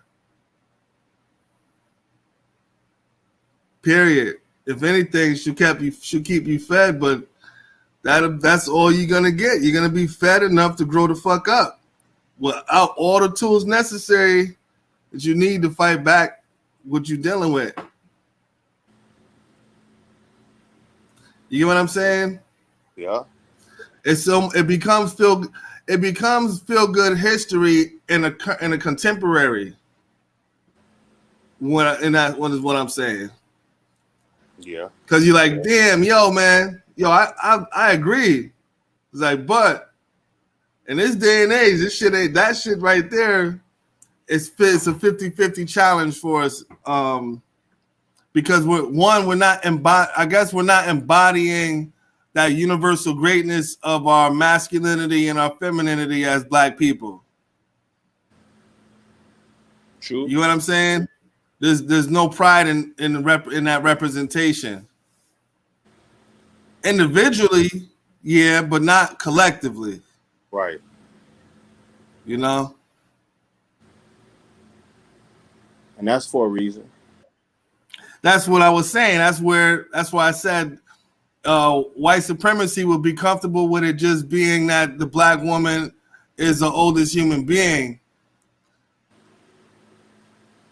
That would be enough. And he knows presenting that to us, that would be enough because, you know, we never would consider if there was a black male counterpart to the black female counterpart in the context of being the oldest human beings on the planet. There's no man or woman is on their island alone. Yeah. Who the fuck like, yo, how far are we gonna take that logic or lack thereof? If we say we need man and woman for creation, and the black woman couldn't have been on the planet by her fucking self without the black man. So I don't think we don't finish out the narratives that we're presented with to move beyond them. Right. You know? And I think that's where we find ourselves stuck with the pandemic. That's where we find ourselves with just trying to hold on to our own standards, absent of outsiders. Yo, the white man know he the default. You know what I'm saying? You know you got default setting and shit. He knows he's that default setting, but he can lose the control of that at any time. Every time he does, he seems to get it back together, right? Because niggas be on the verge of waking up and not going back to sleep. That's why he surrounds himself with all of his enemies' women. Yeah, you got to. Yo, white man keep every race of women around his ass. Yep. He even got women around him that got different religious fucking beliefs.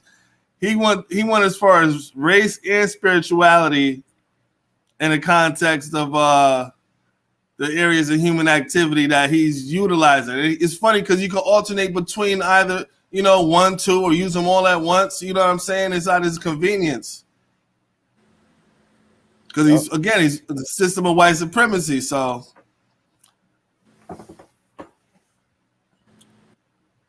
you look at our everyday function, regardless of that fact, and it's really like it still comes down to code, having a proper conduct for yourself, and then being aware of what aspect of the system is being used on you to exploit you or your people at a certain time. You know. Exactly.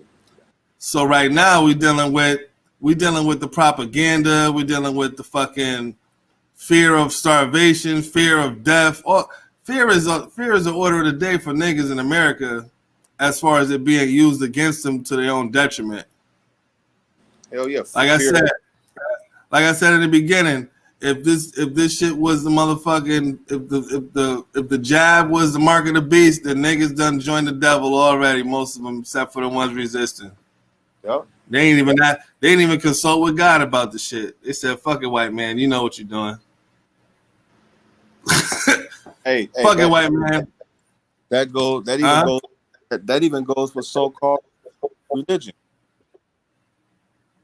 I remember Amos Wilson said that most religions are radical, right? Right. Because the beliefs they have are kind of radical, right? They put 2 billion people in the house. They shut down Mecca, bro. And nobody's religious conviction was strong enough to resist. Feel me? Yep. It says the devil wins.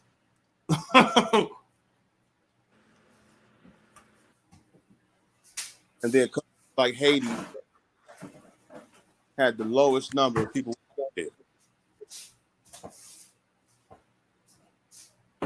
I'm gonna even say this too, because I hear this people say this shit a lot. Oh, there's censoring going on. No, you motherfuckers just ain't talking about what the fuck need to be talked about. No one's hearing you because you ain't saying shit. Right, you're not talking about nothing. You know what I'm saying? And you know how we can prove that point? Go ahead. Look how many people are doing podcasts. And look at how many people's podcast is about the same exact subject matter and how they're alternating their own information amongst themselves. There's no no independent research. No nothing. We could Jadakiss this shit. No genuine analysis on real news. No. Well, no, it's the thing is this, Jamaica Rock. All right, so if we was gonna say that, let's say everybody was trying to everybody that's black with a visual presence online, their goal is to present a black perspective. Okay. Right. So, in a general sense, then they have a right to because they're black, right? Right. And so, but the other part of that is like, where they coming from as a black person? That's the bullshit. You know what I'm saying? Because you can have somebody who's looking at it from a fan perspective and getting on, and they don't have no understanding of what the fuck the black experience historically is, but they got the black experience right now going on, and that works for some people. A falsification of content.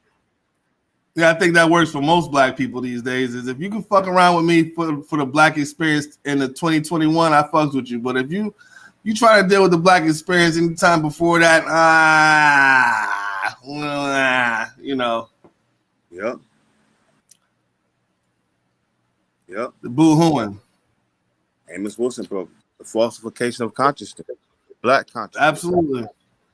Absolutely. It's playing itself out openly. Mm-hmm. Because we've been I'm gonna use brother Solomon. We've been inculcated with a European concept and ego. It's one thing to be black, but you can't be black and broke, brother.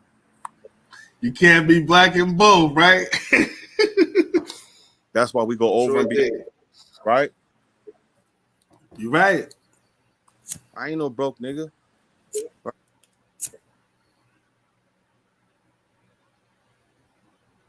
We all collectively we are. Collectively we are. You feel me? Because individualism is a cancer that's killing us, bro. We're social. Absolutely. Yo, the individualism is killing us like a fucking. It's like it's a parasite. It's some shit that feeds off of. It's feeding off of us, off our people. An army of individuals. Yeah. And it's almost like they reach you reach a certain threshold of practicing individualism and your ass don't fucking come back. Right. Yeah. And it seems like many people attempting to become the ultimate individualist in their own right seem to know where that threshold is because that's what they're gunning for. Right. You know what I'm saying? It might be different for some people, but they still know what it is for themselves to be like, yo, once I get here, nigga, I'm not fucking with nobody. You know? Yep. And I think many black people take it on as if it's going to be an escape from the system of white supremacy and its effect on them, and it's not. So that's where the illusion lies, because there is no escape from this shit. And There's no escape. There's no escape. And a lot of us are like old boy from the Matrix. I know this steak is fake, right? Oh, the one he liked the steak. Right. I don't want to remember nothing. And I want to be rich. Right. And I want to be important, right? Yeah. Yo, wasn't that motherfucker? Huh?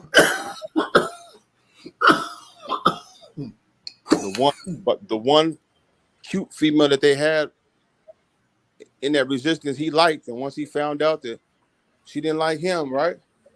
That was it. He was straight simping after that. That nigga had a meeting with machines, and somehow, some way, the machines appealed to his humanity.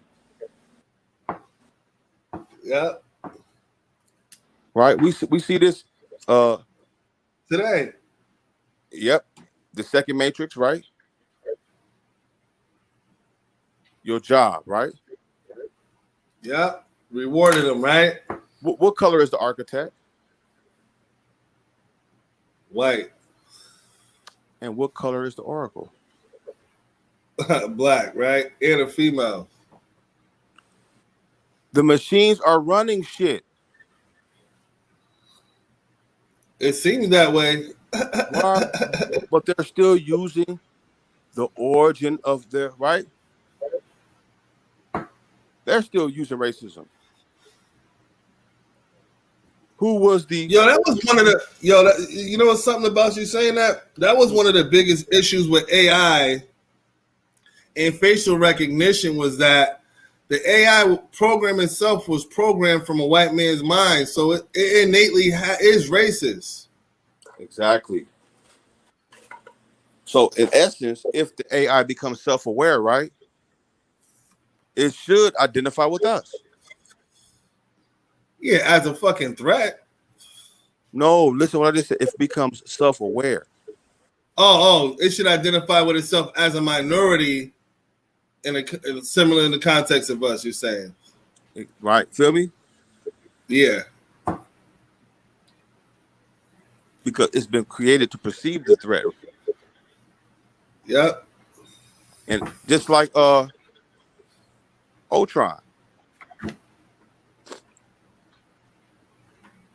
He saw warfare, right?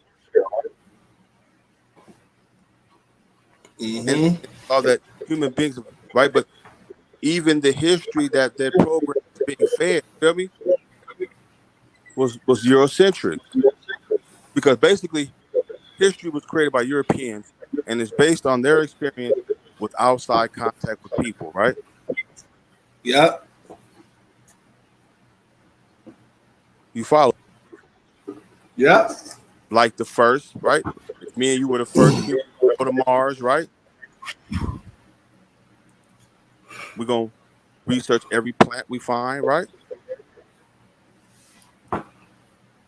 I'm telling you, we off topic, but Ross, call me crazy. We've been invaded by aliens for 2021 years, bro. A slow infiltration. Yo, man, you gotta have me fucking doing some deep digging, dealing with this shit, Mecca. They live. Remember that movie? Yo, what you said, just you mentioning the Tomorrow War and correlating it to the shit says a whole lot, man. They telling us who they are. They're telling on themselves right in our face. They're looking for something on this planet to get them back home.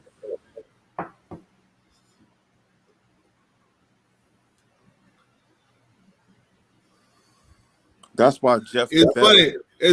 It's funny because it's funny you say that, because when you look at African cosmology, right, versus white folks being an invader on the planet, and you know, our ancestors wasn't trying to. They wasn't necessarily trying to escape like white folks. Feel me? You know, they wasn't. Yo, they white man trying to get the fuck out of here. And we have to ask the question why. Yeah. We know more about space than the ocean. Yeah. So who's to say it's the opposite?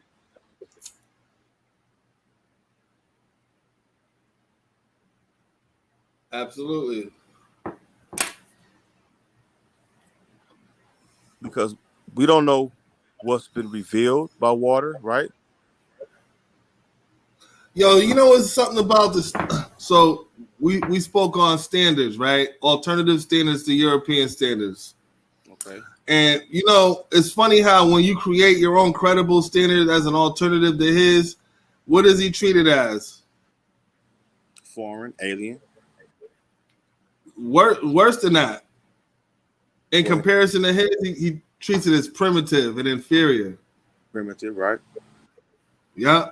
Even if he taught you and you're using his information, you're still not presenting it appropriately if you're not using it for his benefit. And that's what he uses to invalidate a lot of standards people non-white present. And exactly. And why is it so hard for him to identify and be an equal? Yeah, there's no equal with him. He doesn't see that as a possible. That's not a necessity. That's not a requirement. It's a front. He's just doing that to blend in. Yep. That's deep. You know, or Dr. Neely Fuller said, you can't be a man and be non-white under the system of white supremacy. Facts. Because he can always show you or present you as a boy through aggression. Right. Violence. It won't be one person, you know what I mean? It'd just be an extreme form of aggression. Yep. And what's funny that you said that is women used to identify with that. With regards to interactions with men in America. Exactly. And the role of manhood as a social construct, right? Womanhood's a given. Womanhood's a given, right? Yeah, that's the thing that everybody has experienced through being born and nurtured that can't be denied. You know what I'm saying? Right. But manhood is a social definition. It goes beyond just having a penis. It goes beyond a parenting role. Right. Because every society has a different set of standards, like you just said, on what makes a man, right? Rites of passage, right? So you don't think manhood is universal? In terms of definition?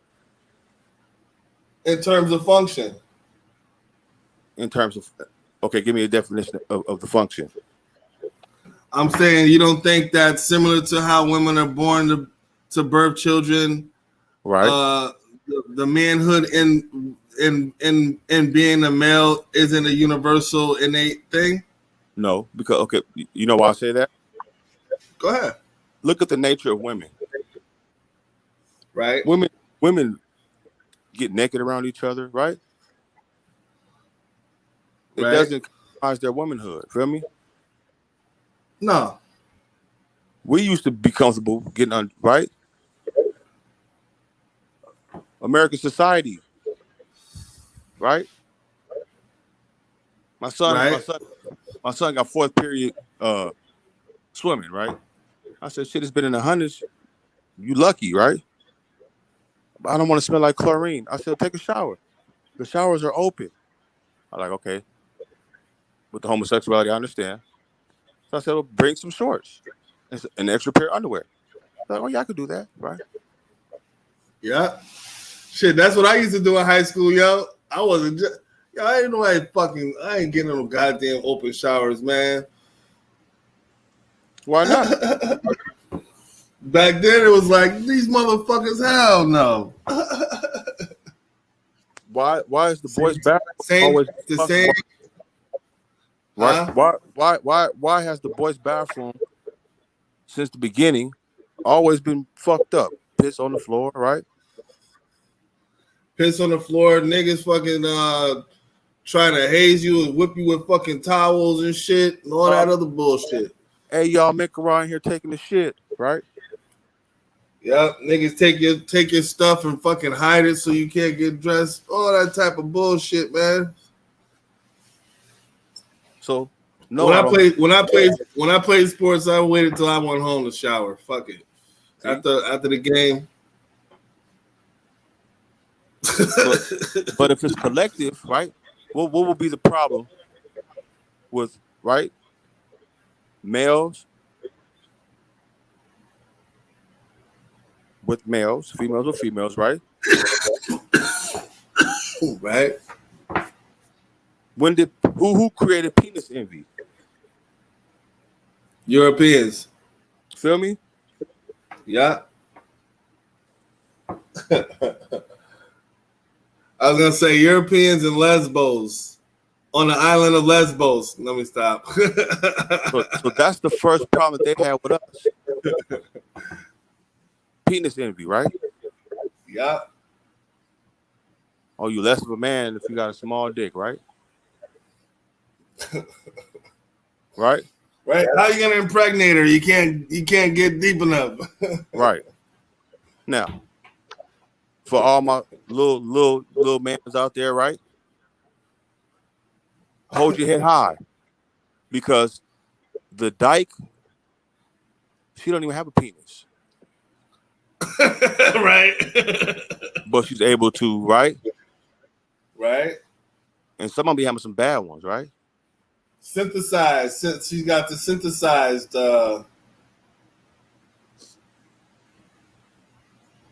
artificial. So the penis is important nowadays, but based on the high numbers of bisexuality and right, it's not important. Right. But what are they doing? The small things. Moral support, right? going to the county line, right? Yo, so Going you think right? Going that's to get funny? services together, right? The real shit, Uh-huh. the real shit that women need, right? Taking her to the gyne, right? Taking her to, supporting her, right? But on the flip side, there is a high percentage of domestic violence with those people. Yeah. Because Extremely high. because in some cases the girly girl who's bisexual still likes me. Oh yeah, that's what I was gonna say. That it's never there's nothing better than the original. You see? So little dick dude, stand up. Talk your shit.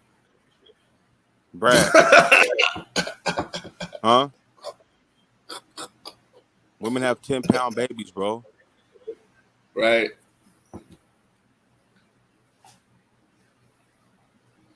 Real True talk. indeed. Yeah. I think every city has a sex store. Well, nowadays, that's one of the biggest small businesses in the black community. A lot of sisters sell a lot of sisters are supplying each other with the penises that they're using. I used to work at AT&T, man, when I moved down south, man. And every month, different women had these fucking parties and shit where they're selling all this shit, man. Facts. Off the chain. And again, it's just it's no need. We really don't have any role in that, or even why they're doing that. That's really all on their own personal insecurities and issues. That again, that's what we at as a people, man. Maybe we are reacting in our own way as men in different ways, but we're not necessarily going that far. You know what I'm saying? There's a shortage of men. Yeah, well, there's plenty of women. Men don't necessarily have to depend upon the sex toy store to get laid. You feel me? Facts. Now, there's only That one says way. a lot too, because you got some women that know that they can't get laid, man, and they're just not gonna try because no one's gonna take it. No one want it. Feel me? There's a lot, like, there's this myth that, black men go for anything and all that. That shit's not true at all. I think that's actually the opposite. The opposite. We actually got higher standards than most people do. We're not Like naturally bisexual. Yeah, man. Cool with anything. Huh? A lot of them are naturally bisexual. Well, as far as women? Yeah. Yeah, I guess so. I still find an even amount, man. I've seen a lot of women that I might have went to high school with. They played that shit out for some time, and then shit, it came time to having kids and settling down. They cut that bullshit out. Right. Because naturally they're more competitive than we are. Absolutely. Niggas, through our, a lot of wars and ways. It's the degree. It's the degree of competitiveness. Like, a man who knows he's out of his league ain't gonna compete with a dude who's in a different lane than he is. Right. A woman don't give a fuck. When it comes to other females, they don't give a fuck. They don't give a fuck if an ugly broad don't give a fuck if she ugly. She still feels like she got the game to get the dime pieces, man. You feel me? And often feel that shit, I'm gonna keep it a buck. They don't even trust women. You said women don't trust themselves, no. Don't trust other women. Yeah, themselves. Men, right? Men have a different camaraderie, right? Yeah, because leadership is involved. Yo, leadership is an innate component of men, even if they're leading just themselves, man. That's my partner. Feel me? We grew up That together. camaraderie is because leading for our own survival is essential and is mutual between us all, as far as men are concerned. That's the thing that women are easily exempt from if they have a man present, so that their security and so forth isn't an issue or concern, leaving them to have the freedom to do whatever the fuck they want to do. Feel me? Yeah. I think I just turned 30, right? And went out with my partner, and I had a drink, and I just looked around my environment, right? And I'm looking at the dudes, right? The dudes who are honestly there to meet women, right? And then you have a small group of women who are there to meet dudes too, right? And then you have a larger group of women who are there for the sole purpose of turning men down. Huh? Yo, I think, go ahead. I was about to say, men, we have our issues with women, but we don't say, I don't need no woman. What do we say? Can't live with them? But, I can't live without them. without them, right? Yeah, it's hard to say women ain't. It's hard for me to even say women ain't shit. You know what I'm saying? Right. I'll be like, women be with the bullshit, but I won't, Right. Because I know it's not all of them. I interact with too many in conversation and in life to know, to generalize it like that. But now we jumping into relationships, which is a good topic, right? hey, it still got to do with the African Revolution, man, because we need some level of cooperation between. Feudalism has betrayed the African Revolution as well. You said feudalism? Yeah, we got some domestic issues. We got some in-house family issues that we have not dealt with. Yep. That we have not dealt with, right? Now, the one thing that both men and women have, tell me if you agree with this, Brother Cars. The one thing you do have control over in some situations, right? Because some of them, there's some, uncontrollable situations that women may experience, right? But in a natural situation, you have the choice to pick who you want to have children with. Am I right? Who, a woman or me? Both. Yeah, absolutely. There's only one way to get pregnant, right? Both do. Yep. You gotta mutually agree. So why do we get surprised?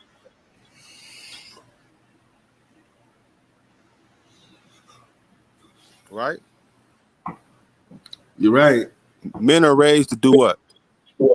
Keep that condom in your pocket, right? Yeah, man. Huh?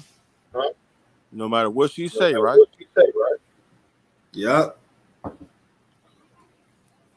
Even she says she's on the pill, right? Especially if she says she on the pill, you damn sure gotta fucking come on, man. I don't learn that shit the hard way in life. Because you playing fire, right? Playing Russian roulette. We both want to engage in sex, but we don't want somebody getting pregnant, right? Even though we know there's a chance. Yeah, we don't want the child.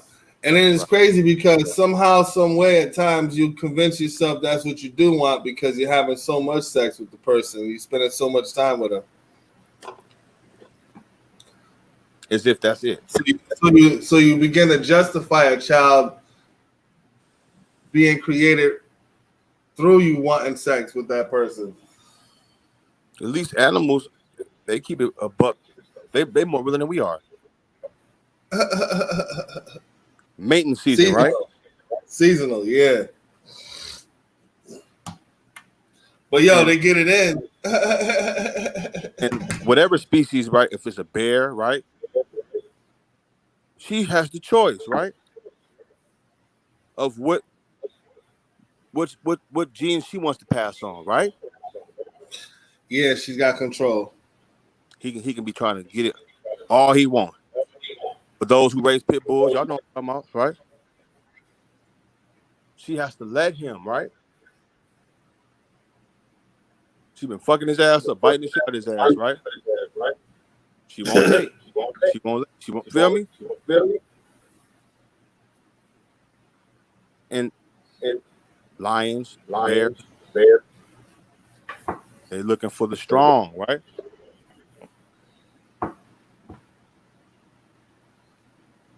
We doing it for pleasure. We playing with procreation. Yeah.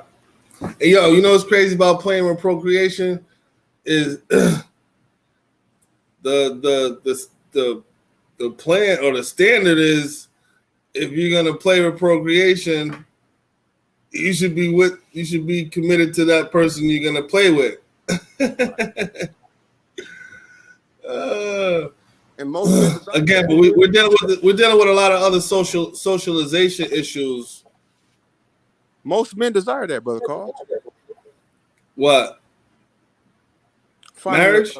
yeah, locking it down. Oh yeah, absolutely. Access. Feel me? It's about access, man. Future, right?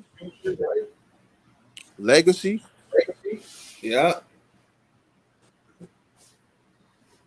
Some things to be remembered by for time on end, you know. I asked a youngster, I said, what's the most valuable thing a woman can bring to a new relationship? He said loyalty and a low body count. Loyalty and low body count. Yep. Young boys know already. I said, damn. It's true. The most valuable thing a woman has is her virginity. Facts, right? Yep. Her value, they complain about their value being placed on it, but in that they also ignore why it should be valued the way that it's valued and its attachment to them. Because if I'm gonna make a child with you, you know, from procreation perspective to having a worthy compliment to yourself, Yep. you know. So women have to watch out for the wrong. Yeah, like women act like stray cat. They ain't no stray cats out there. Right. But if that's her number one, the most valuable thing she has to bring to the table, right? Mm-hmm. This is what men value, women, ladies, right? Look at Islam, right? Them brothers blowing themselves up because in their culture, if you die for Allah or God, you go to heaven and you get 70 virgins.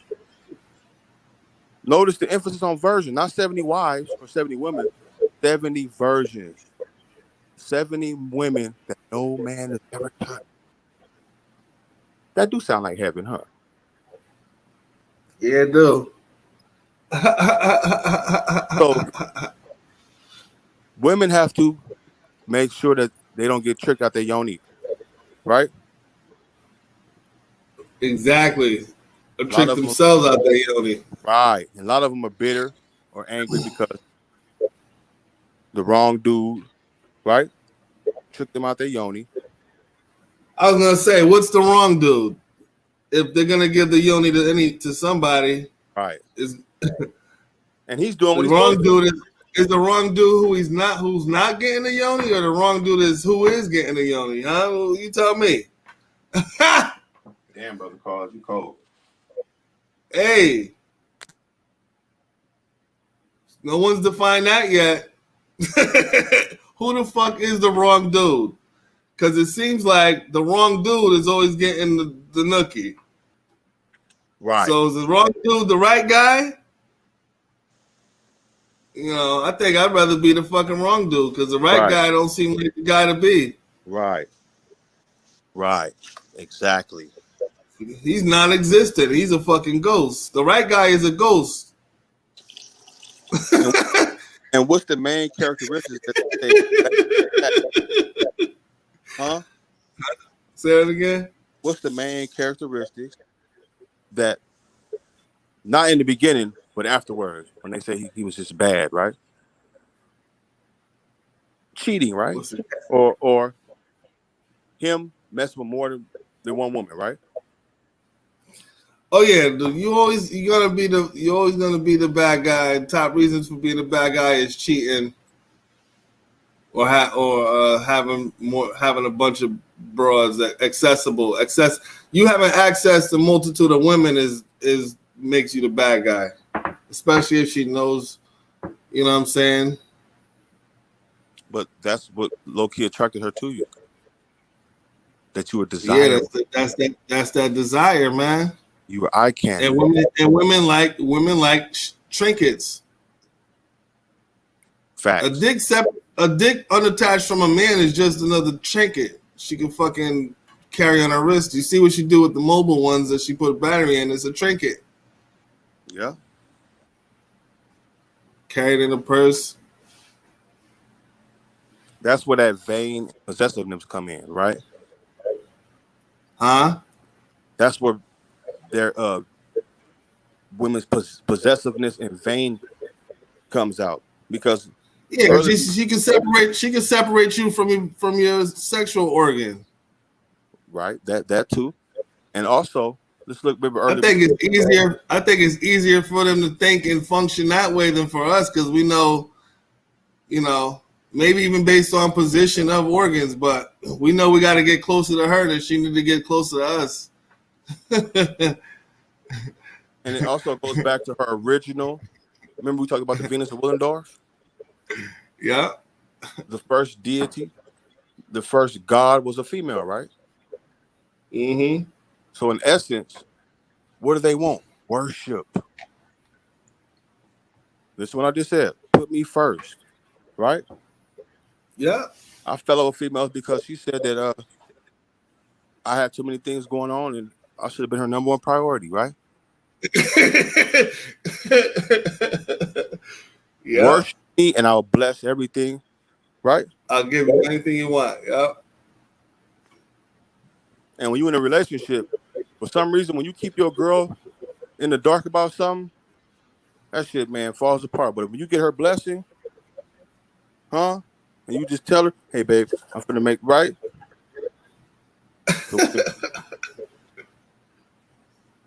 And I'm not talking about the, I'm talking like sacrificing something to, achieve a goal. Him doing bad things to get whatever it is. Feel me? I got you. I understand. When you talk to her about it, right? Like look at you watch Power, right? Yo, man, that's the one show I really don't watch. I haven't watched Power, all that Booker Kane, all that. I don't watch that shit. Have you ever seen one episode?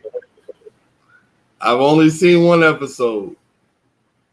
Ghost was what he was, but his wife, a cold motherfucker. Whenever he had a situation, right? And he told her, even when he was fucking off and she put him out and he was a Mexican girl, feel me? She gave him the solution for it, feel me? Right? Blessed him. You see what I'm saying? Mm-hmm. That's the power of a woman, bro. To resurrect a man. That grandma shit. Yeah, that's if she learned from grandma. If she that's not something that I see many women just manifest out of thin air when in regards to dealing with men, maybe in their own individual achievements, but that part, I think it's similar to what we were saying about a man innately having all the tools to be a man or not. You know what I'm saying? Right. Because Hey, I wanted to say that I had this meme. I wanted to say it real quick. I want to know what you think about it. okay.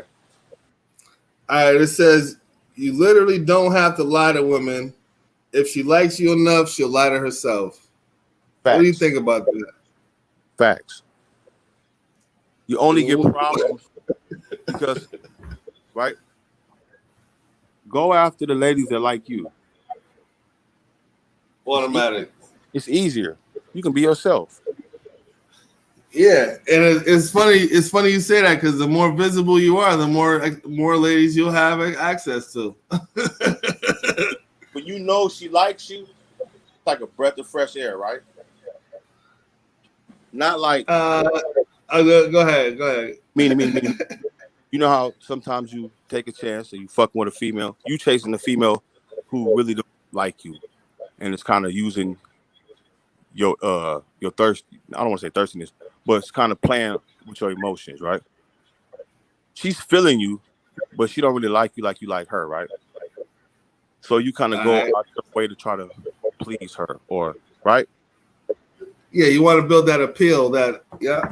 When you get dressed up to go see her, you make sure you're super fresh and smelling good, right?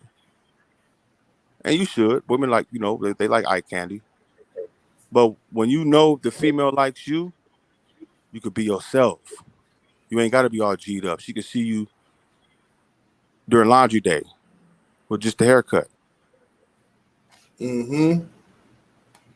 When she likes you, she wants to see you doing well. She doesn't mind helping you out, bringing you gifts. Feel me? Supporting you. That's anything. Man needs support. Men look for conglomerate early in life, right?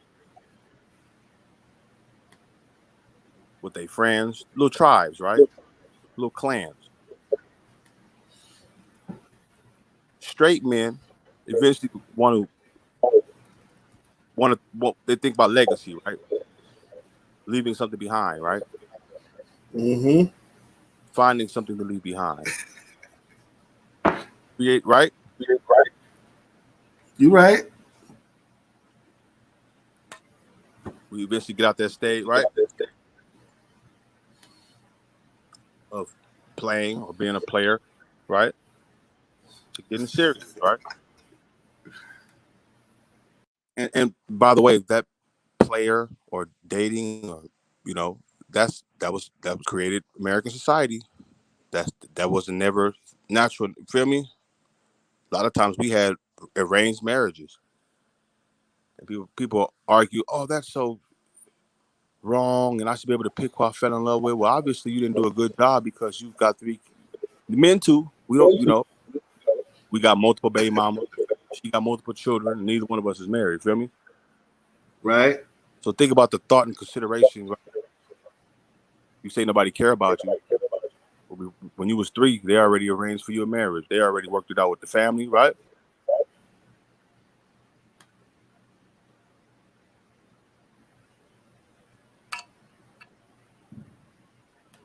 They know what type of man that they want to marry. Feel me?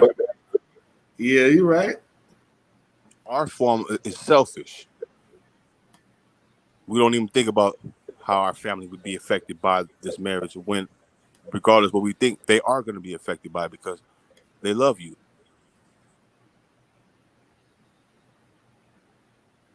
Let's just run away and get married. That's some selfish shit.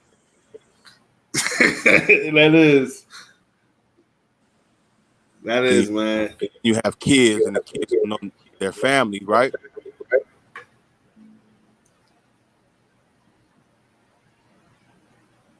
Now it's one-sided, feel me? True. And regardless what motherfuckers say, somebody gonna miss their family, whether it's the wife or the husband, right? Yeah. And that's needed because that form of love keeps that person happy. And when they're happy, they can transmit that to their new, right?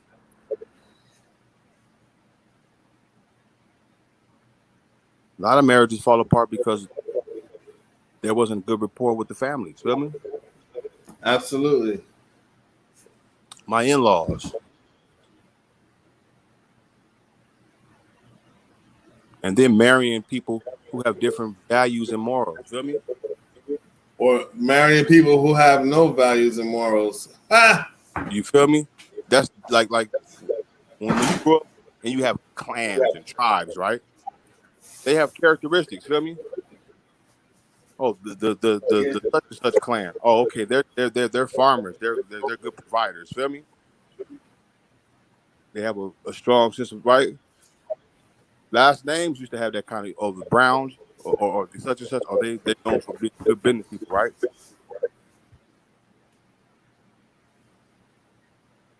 And now, in the time of individuals, feel me? Mm-hmm. Everybody's doing their own thing.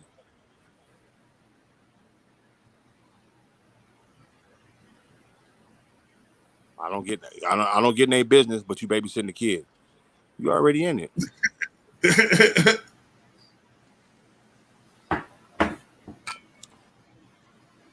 Because being grown ain't doing what you want to do. It's knowing the fact you have grown. You're right. If we get married, how will this affect? You feel me? If I did this, who will be affected by it? I think that's one of the most important questions. You got to ask somebody you considering that way, you know? Yeah. Because you have to deal with that shit after the fact. That's the thing that you have to be dealing with after you fucking seal the deal. Yeah. That's something that's something you end up preparing for after the fact. Facts. Yeah.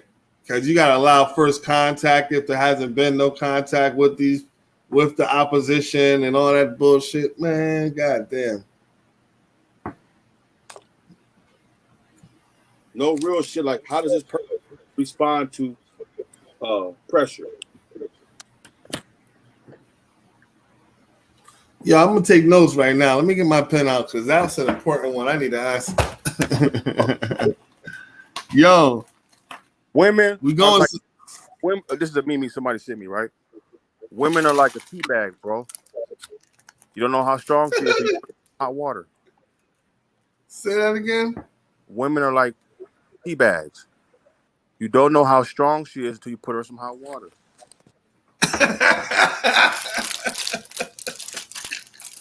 Oh man. Same he said about men, right? But we were made. We were have made a different durability, man. And suffering. We can endure suffering. Yeah. Women can endure pain. They strong. An old man told me that.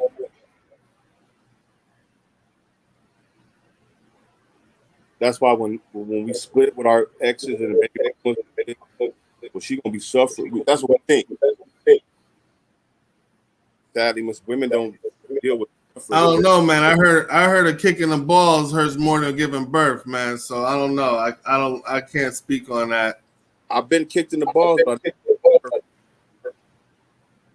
you know the extreme one, the one where you need to get your nuts replaced or you might die. That extreme pain level threshold, damn, hurts more than birth, man. It's because of the nerves that your nuts are connected to have nothing to do with a womb and a baby coming out of it. That's why I say shit, I don't know, man. I heard different.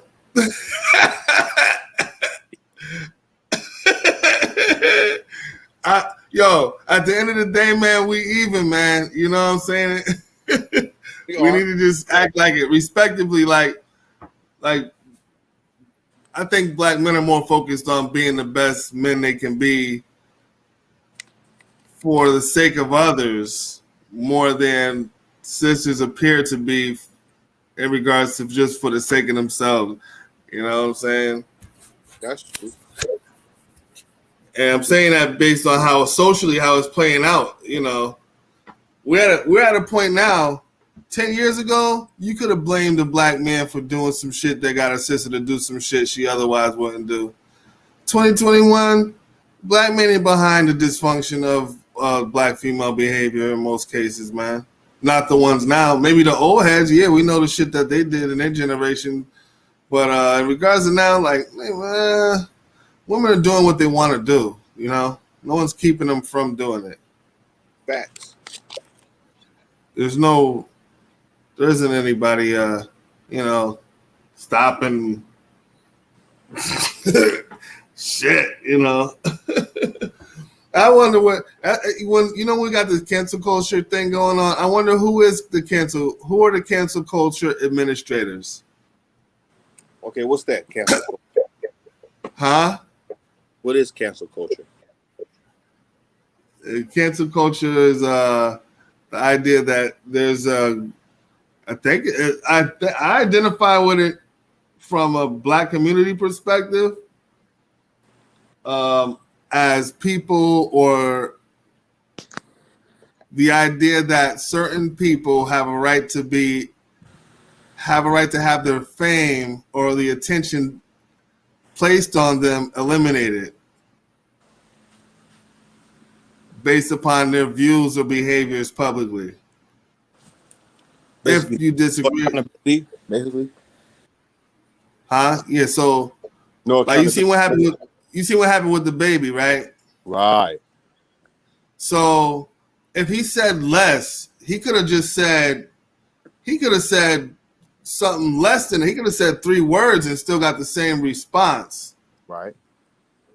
So, as long as it was offensive to a certain group of people, he would be eligible to be canceled. Right. You understand? And so what happens is it's the hive mind state. So it's like if the hive agrees that he was wrong, then they're going to complain. Now this is when you get into not lobbying or advocacy and lawyers and stuff. You're actually going to complain to the people who are supporting or funding this motherfucker and have them cancel his ass out. Right. So they're using public opinion to sway people's careers in some instances. Now you brought up the beehive, right? Yeah. Now bees are social, right? Yo, go ahead. You talking about a beehive? No, it's deep. It's deep because I feel like I'm about to have this conversation I had with somebody else with you right now. Go ahead. So you talking about a beehive of individuals, right? Because bees are social, right? Oh yeah, and organized, right? They're disciplined, man. They got set orders. They serve the queen, protect the hive, right? So the beehive, like I heard, what's his name? They turned the beehive on Trick Daddy because he said Beyonce really can't sing, right? Yeah, that's cancel. That's cancel culture, right? So we canceling all the wrong shit. Why are we not canceling police violence on Black people? Huh?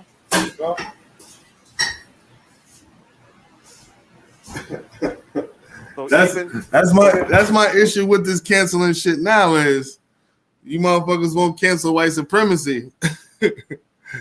Right. Or the things that support it. It's really self-checking, self-correcting. Huh? And self-police. It ends up being that because you don't want to get caught out. Now, the baby. It's the next wave of me. It's basically the next wave of Me Too. Okay, what was that? Same thing. Don't say anything offensive about women or your ass might get canceled.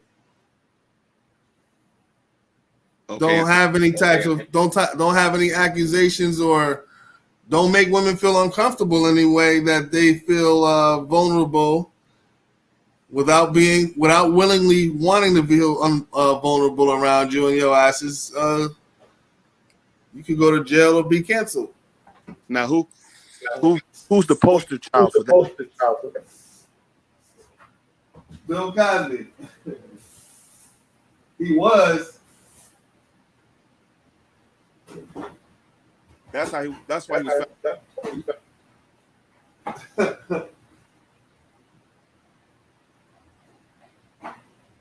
they were willing to throw all his accomplishments based on the testimony, right? Yep.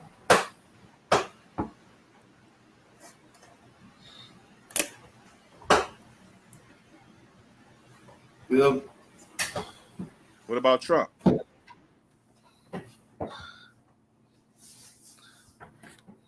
What? Oh, regarding the Me Too shit? A lot of women didn't like him. Nah, they sure didn't. They couldn't get him canceled though.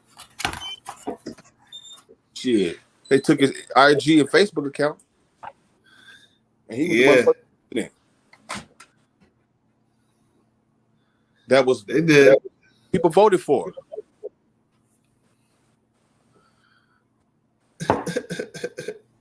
Yeah, Trump got canceled. They thought they could control a billionaire from New York, and it didn't work out. He didn't need money. They could control the other ones with money. Feel me?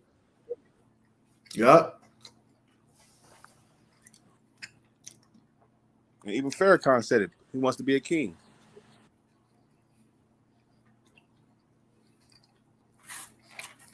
So cancel culture got President Trump out of office, huh? Yeah. Cancel culture.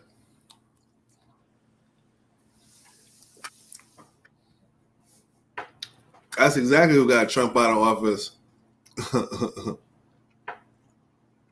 And now that I know what it is, the news media, they played a role. Yeah. I ain't never seen every news station spend so much time telling us how racist another white person is. You got that. You got the multicultural feminist movements, political. Mostly Democratic in their idea. They're all They're all liberal. Right.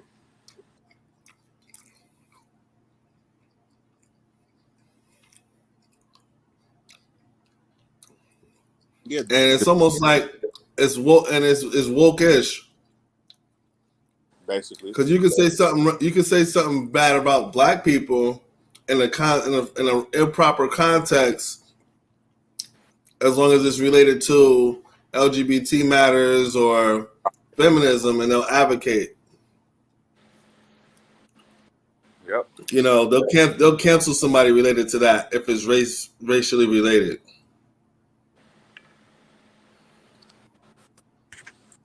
And they're showing you the much power they have. Oh yeah, there's exercising. They're exercising their might. Again, like I said, I don't know what they don't have a lobby per se. Shit.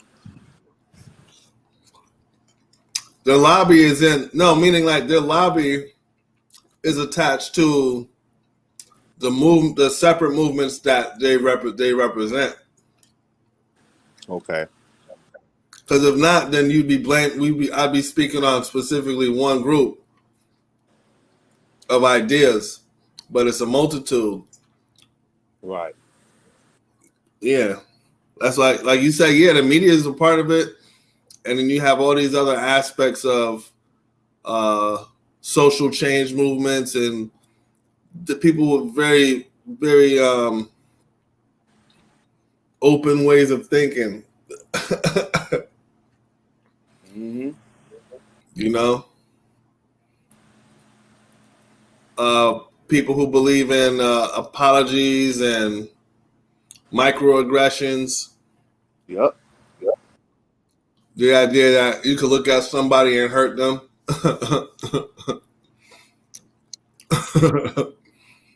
Shit like that.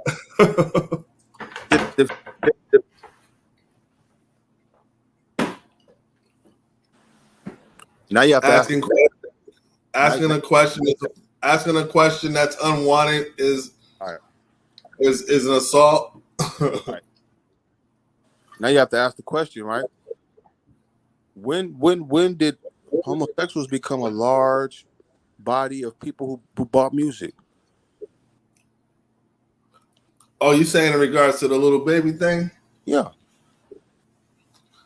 I don't know. I've never really thought about that as a thing until I started seeing music geared towards that community. Like again, Lil Nas X music is geared towards that community specifically. You know what I'm saying? He ain't making music for straight black men or anything. You get me?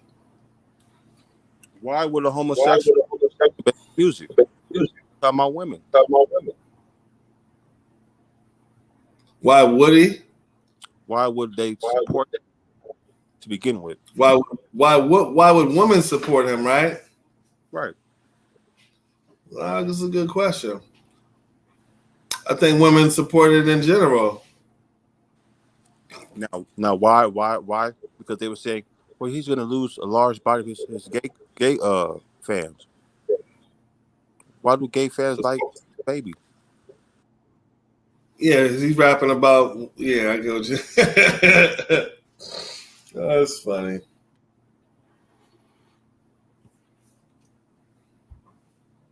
Got a good point there, Mikarai. Even Kanye West dropped him from his album. And Kanye West is a billionaire. But he was married to a woman whose daddy was confused. Synthesized. All goes back to that, right? Right. Hypocritical, sensitive motherfuckers. Why are they so sensitive? Because they know what they're doing is wrong.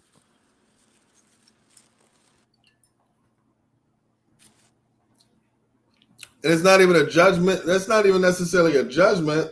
It's just saying like, this is what my joke was. This is what my statement was about the whole thing. They made memes that had Lil Nas X with the baby and Boosie in jail with the pink scrubs on and shit. Projecting the idea that two straight men were homosexuals.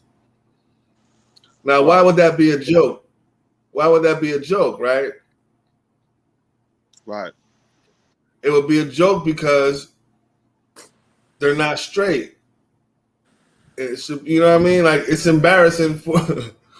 They're looking at it to be embarrassing for a straight man to be gay. Well, what's there so much to be proud about then? But they were projecting that. I said that was kind of odd, man.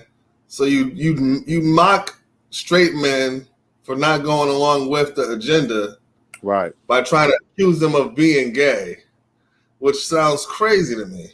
Mm-hmm. Because I wouldn't think that a straight person is going to try to falsely depict the person who doesn't identify as straight as something they're not. Right. So there is a such thing as heterophobia. Yeah. And if we dealt with heterophobia, you might get down to the root issue of other things. Now, I will say this. I heard a mom say that she would be okay if her son was gay because at least she don't have to worry about him going to jail and having a bunch of kids.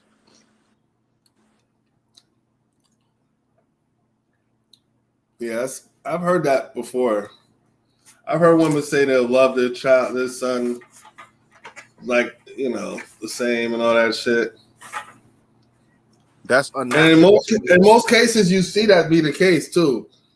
And in other instances, I haven't really seen too many instances where even if the mom didn't accept it, didn't approve of it, they still accepted it. Right. Meaning they still tolerated it around them and everything. They didn't treat their child no different. And I'm confused. Now, I'm confused because they have no problem fighting women. That's another thing. I seen that recently where there's been a lot of that going on. As far as the male portion of that, right? The only people who seem to have a problem with it are alpha male.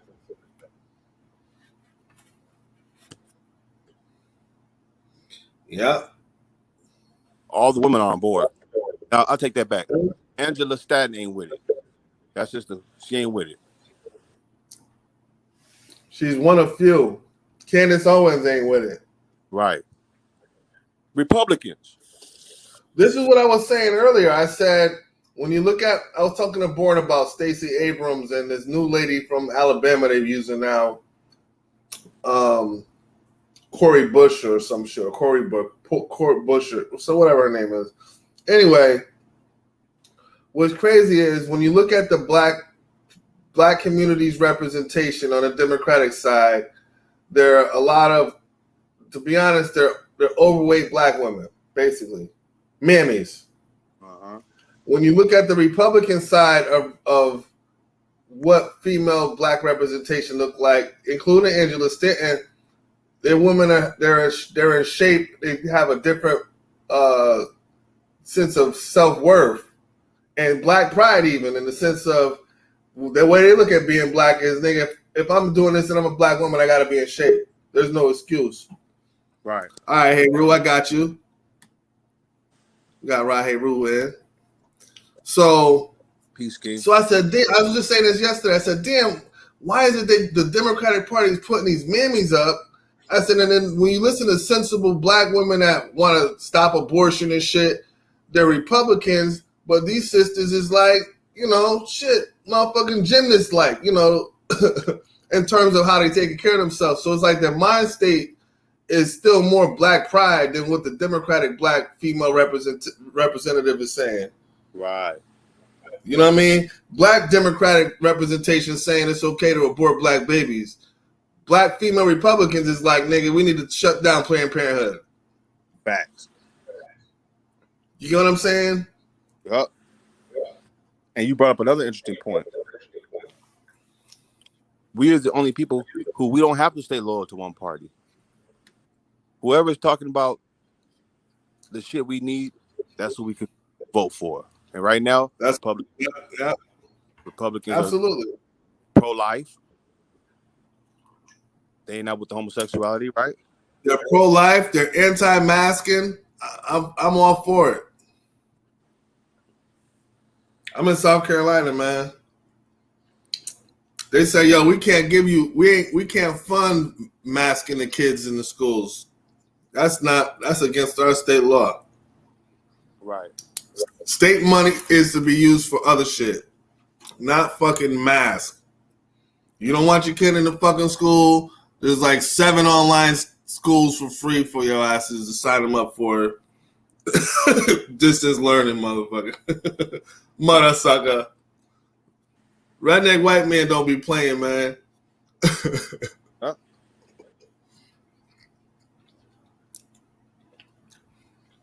You don't play, man. And last time I checked, America was a republic, right?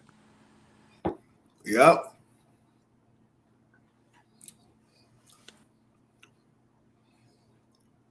Yeah. And what's funny is when you look at the Republican presidents, they don't show no allegiance or love for England. Mm-mm. Why? This country was started on what? Taxation without representation, right? Yep. Why are we paying Britain and we thousands of miles and the ocean away, right? Mm-hmm. So why the fuck they want to know about his tax returns when the average American don't like paying taxes? Be real.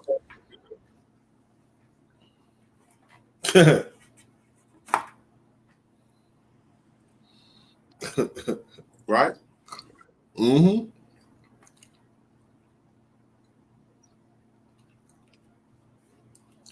So I fucked with a president. He don't even like paying taxes. He had to advise with me. Right? Y'all know for all my hard workers during that seasonal that peak season, what you do? You go exempt, right? The more Yep. the more you make, the more they what? They tax. Yep. They take. Feel me? BB for Hodiak, fam. BB48, brother, right? Before the How the fam doing tonight? All right. good man. Cruising, man. I didn't hear everything y'all was going over, so I don't want to try to chime in and come off a left field and redirect. What y'all got going on. Join on in. This is what we got. We all over tonight. Y'all talking Yeah, we pretty all much over. about relationships and the black man and black woman's ideal of a relationship and what love is. Yes, sir. We touched Oh on yeah, that. that's where we was at. We had just got to that part. So you joined in right in there, right when we started. And I'm For gonna the chime most in a part. little bit. I'm gonna chime in on that just a little bit. In this day and age, and dealing with our own generation and the generations that are underneath us, the term and the actions of love no longer exists because our generation lost consciousness and reality of what true love is because you don't love yourself. Now, we're at a civil war and nobody wants to admit it between black man and black woman, but it's not at our choosing. See, the fucked up thing about our dealings with each other is that a woman can come to the table and she doesn't have to be herself. She could be lost in multiple fractions of herself, and she's gonna sell you one of her alter egos. Now, if the shoe was on the other foot, the woman won't accept the man that does the same shit that she does. I've been looking at shit and I've seen that a lot of women in today's society and mindset and thinking plague on men to claim your success and your hard work as their own, to claim your yearly, your basically what you make in a year, your average salary, to claim that as their own. Now, when you look at from a financial situation, a rich man will deal with a broke woman, but a rich woman won't deal with a broke man. A man will deal with a woman who has trauma and has been abused physically, mentally, and sexually. The black woman won't do the same thing. The black woman sits at the table playing a game that the black man doesn't have to contribute to or play at all. Because both of y'all said something that's true. The black man sits in a mindset to become the best part of himself. And depending on the woman that you're dealing with, that's not good enough because she's looking at everything else. She's not in a relationship with you because of who you are. She's not accepting you for who you are. She's being selfish and thinking about what does she gain from you. So now remember, a relationship turning into a marriage is just like two corporations. In our time and age now, the families don't have a say so and the families don't matter. In the older days, it was a merging of two families. So let's look at it from a corporation standpoint. If you are a corporation, would you merge with another corporation that lacks everything that needs to be the structure and the pillar and to the mind and the strength and the financing behind it to keep the structure of the corporation flowing? Now, the woman isn't thinking like that. She's not thinking about you as an entity or what you know what I'm saying, the longevity of it, because it's not about that to her. It's about how can I win? What can I do for myself? All the levels of selfishness.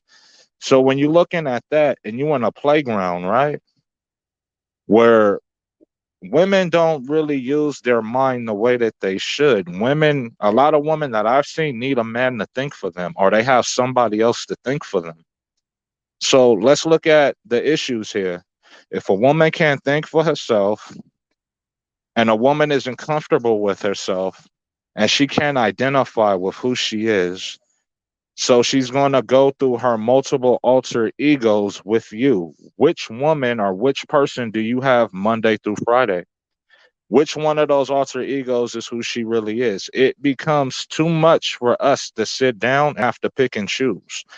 We're given the option to have to pick and choose. A woman doesn't have to want to pick and choose. She can just say, fuck you. And a lot of them do that.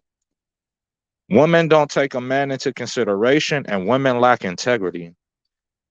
Somehow, as a weakness, we seem to give them, that door, that gray area, thinking they will grow into that integrity. But a lot of them don't want to and don't have to. A woman thinks that to be a woman to a man is to submit and to be submissive. And you in this Don and age where I don't need a man and I can do everything for myself. All right, that's like the door to you joining the LGBT community. But it's all right. Y'all want to be masculine. Men want to be feminine. We have an issue here.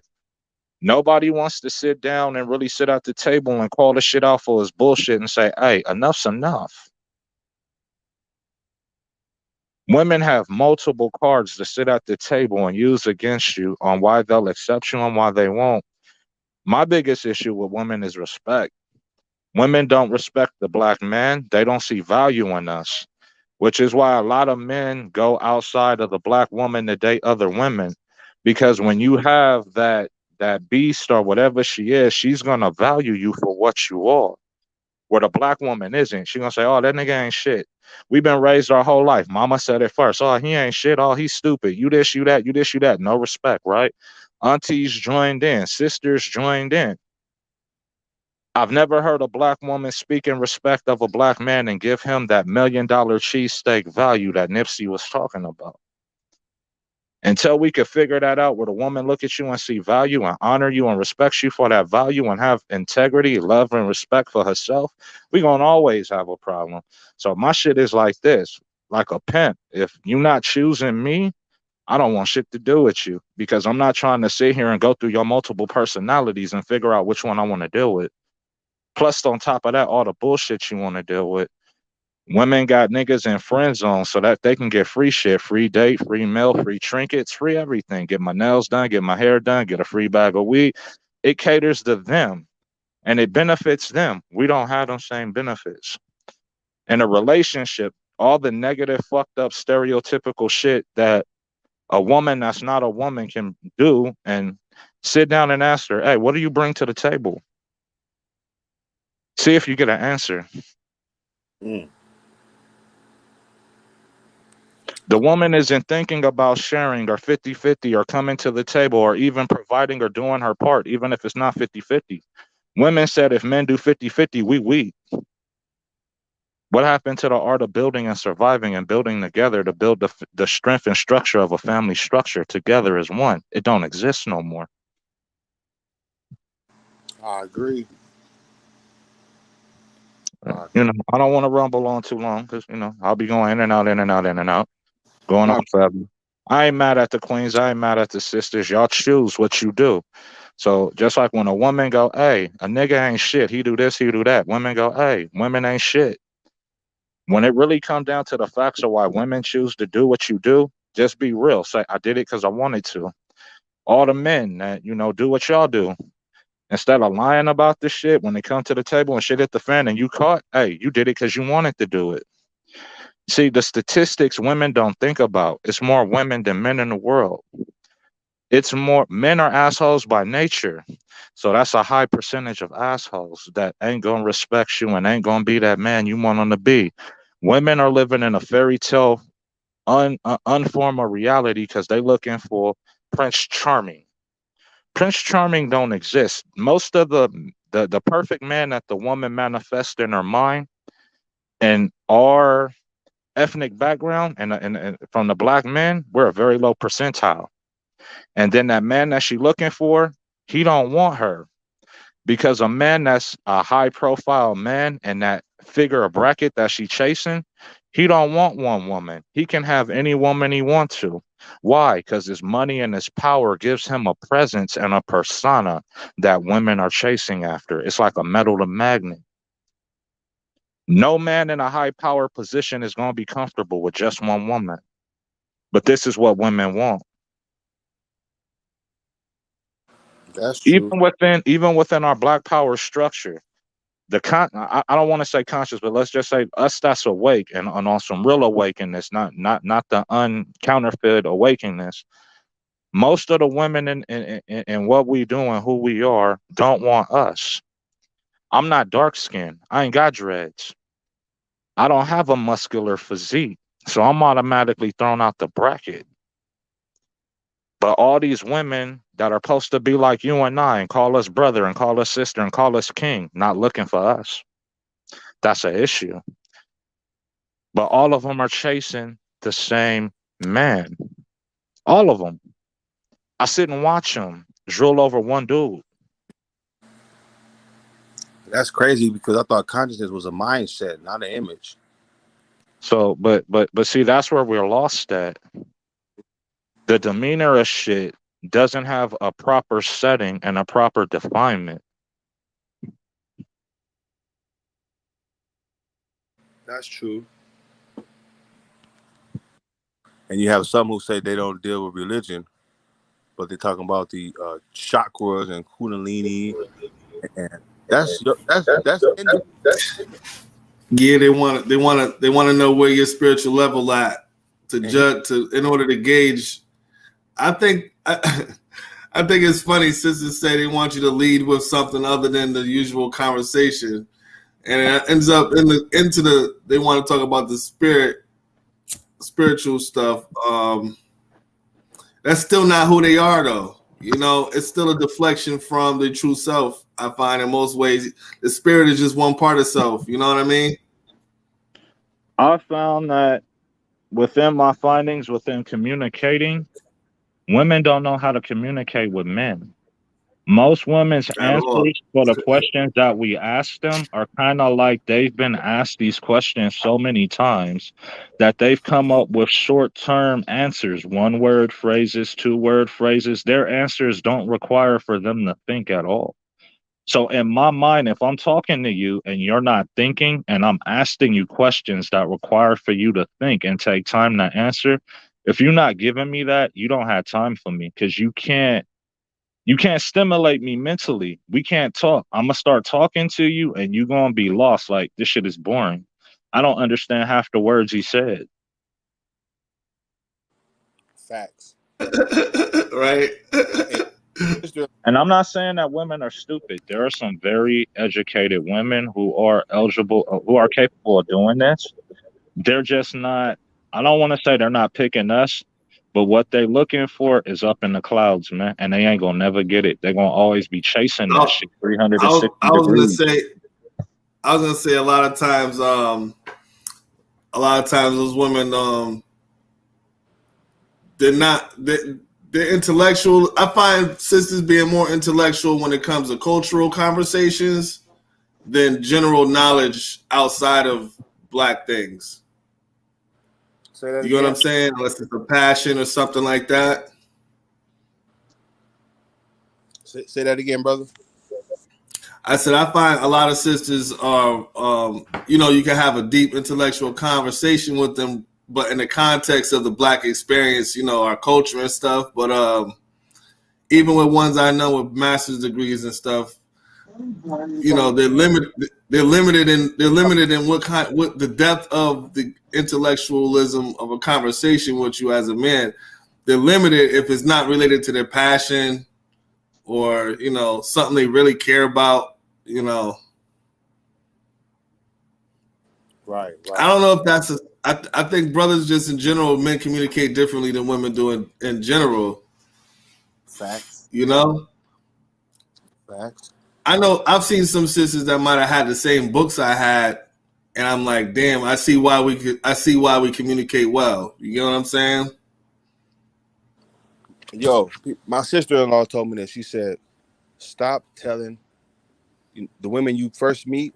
Stop telling them what you're looking for in a woman, because if Oh yeah, she really likes you, she will be with whatever you want her to be. Like, hey, Ruth, they're natural actresses, right? And then once they get you, you start to see herself come on. She'll tell you, I only did that because I liked you.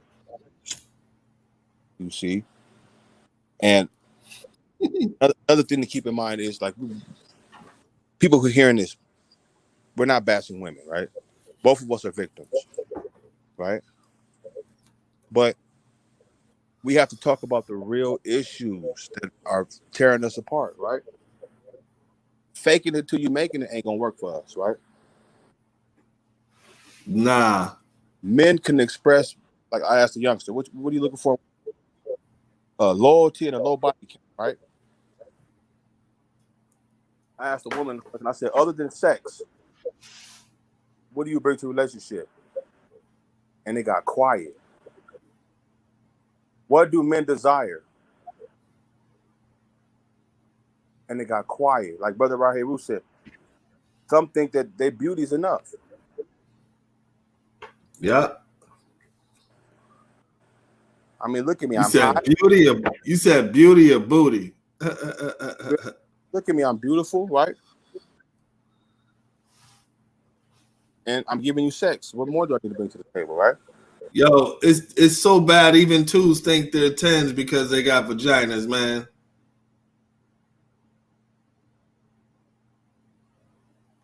You see?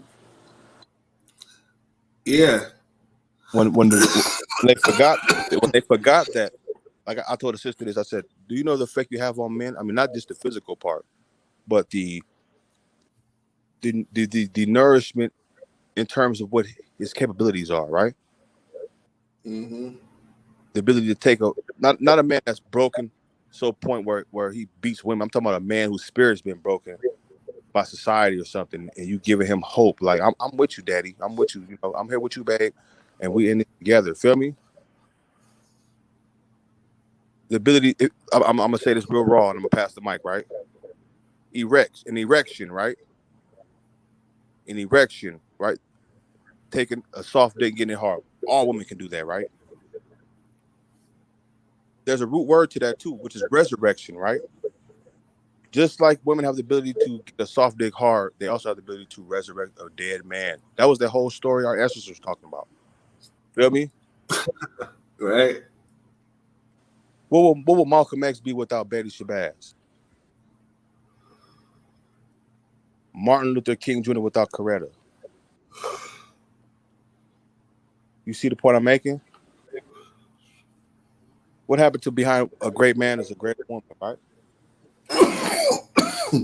Like Braheru said, a rich man will fuck with a broke woman because whatever he got, she has access to, right? Only women who should be concerned about how much a man makes are prostitutes who want payment for the service. Because women attract money, right? Or value, if you want to say value or wealth, you know. In Africa, right? Women run the marketplace. Money gravitates to women. Oh yeah, in and out. They're receivers, man.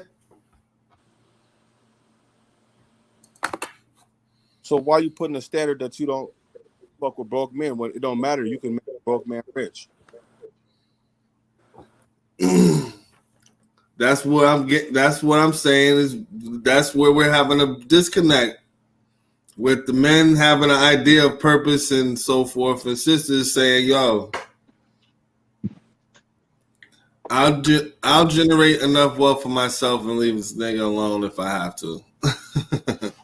Yeah. Meaning, there's no sisters aren't invested in the legacy of the men. Yeah, that was a key component.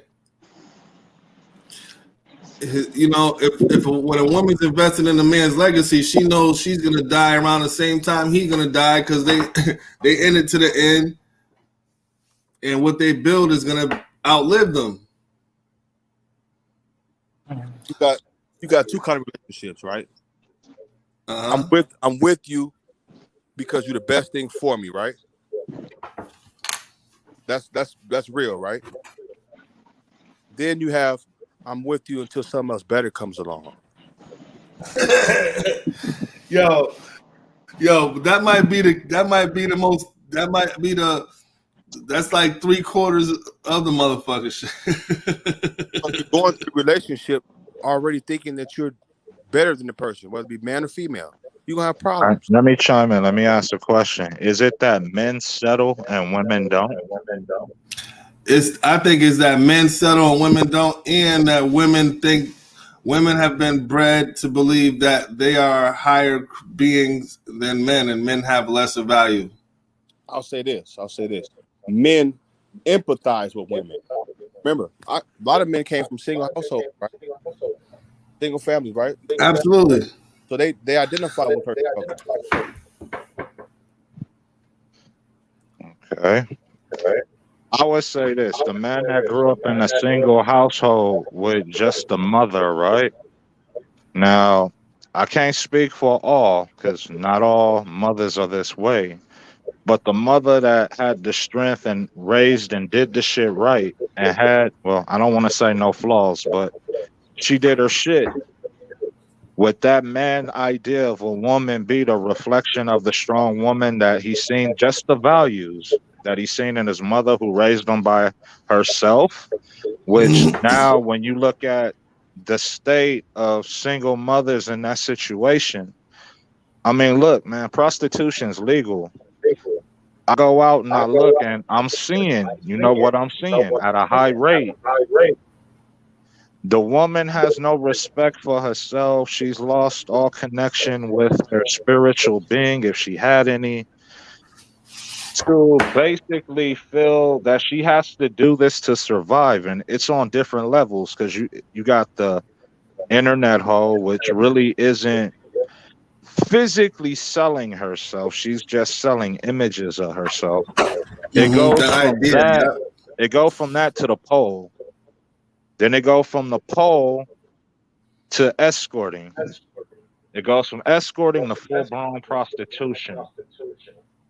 Then you have what you have. This is only done within a 20-year cycle from the 90s till now. I'm not throwing all women in the boat because I know right now it's a lot of people going, oh, he this, he that, he's speaking like this. I'm not speaking for all. I'm speaking from experience and what I've seen. My own personal experiences and experience that I see when I walk out my door.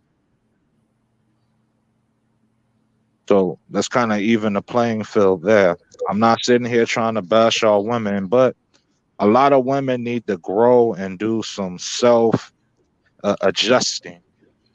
Who am I to say that? I'm a man that's speaking with 40 years of experience from being a man who's dealt with women for 40 years of all different walks, shapes, sizes, and different, you know, walks of life. And at first, in the younger days, you would go, women are like this because the ones that I choose come from this area, or they have this way of thinking, or they have this background. I'm going to say it doesn't matter what their background is, where they come from. It's the mental. I judge a woman based off of her mind. I don't judge her based off anything else. If you have the physical, hey, that's a bonus.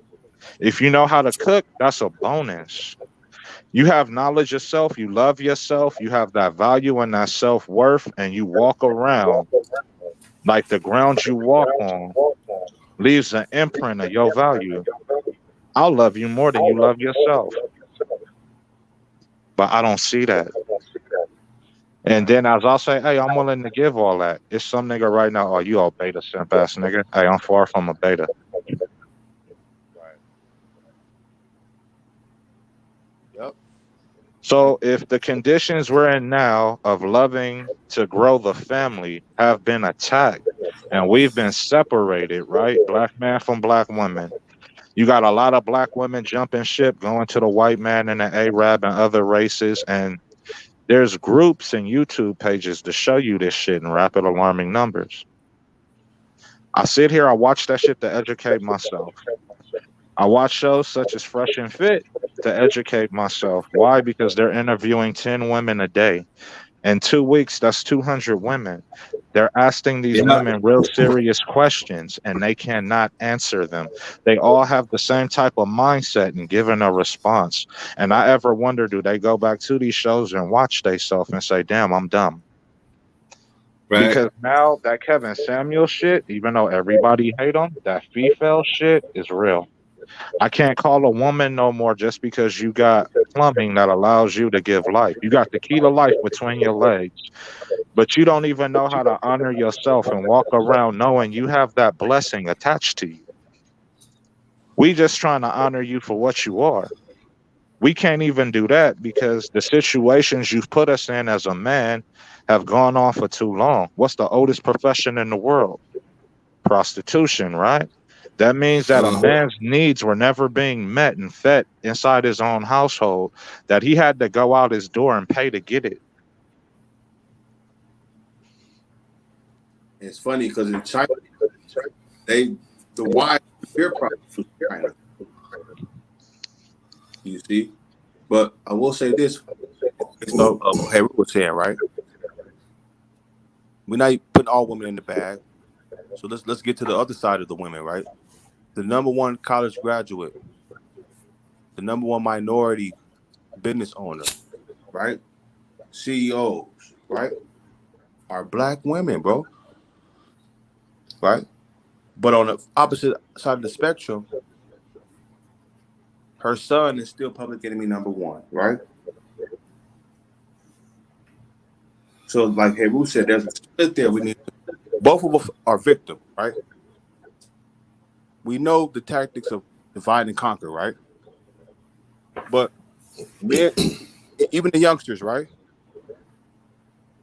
They get tattoos on their faces. They don't really want a 9-to-5 job. They don't want to engage in servitude. They want entrepreneurship and ownership. Feel me? But on the flip side, a lot of women, not just black women, they see success in the system. A lot of them have master's degrees, doctorate degrees, right? And that's fine and dandy. And from a single parent perspective, because my father was in my life, but for the beginning years of my life, my mom raised me, right? Single moms did a good job because they really prepared you for a woman that don't exist no more. That's why I know how to cook, clean, and sew. Feel me? But on the opposite end, a lot of sisters, dads weren't there. You feel me? And women, they're different than men. My sister, who I'm 10 years older than, was in an argument with my mom, and I couldn't even get in it because those are two women. Feel me? On one hand, that's my mama, right? She gave life to me. But from my little sister's perspective, she a woman just like me. Yeah. So that split, right? And some, not all, but some single parents, when you turn 18, she's done. Mama got a life too. Oh yeah. And those are the from 17 to 25 are the key years of a child's life. That's when you get to see what type of individual you created, you raised. Buy shoes, feed them. That's the easy part. I needed my dad when I was in my early 21, 22. Right. So I was gonna go ahead, brother. Nah, go ahead.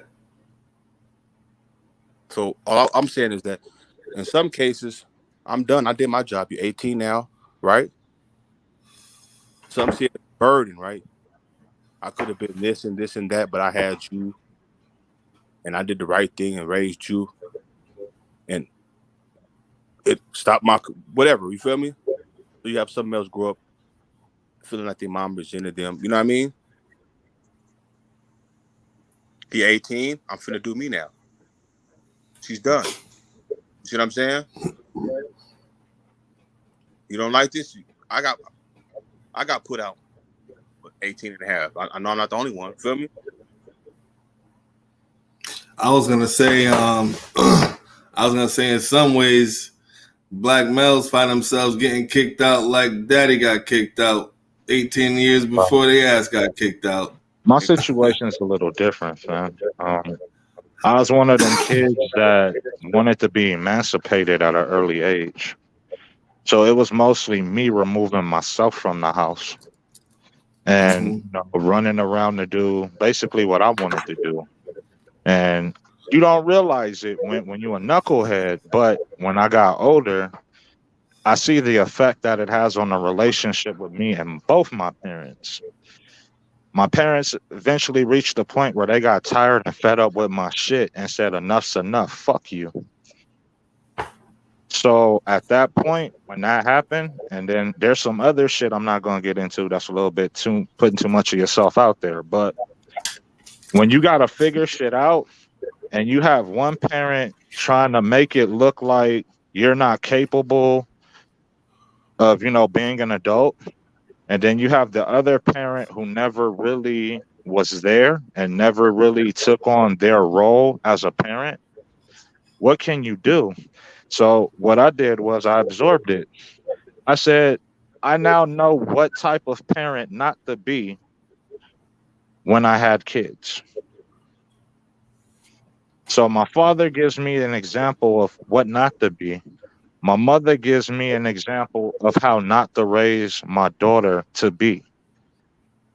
The women that we're speaking about, like I said, I'm not bashing women, but it gives me the tools and resources that I need to give birth and life and raise daughters who are not that way.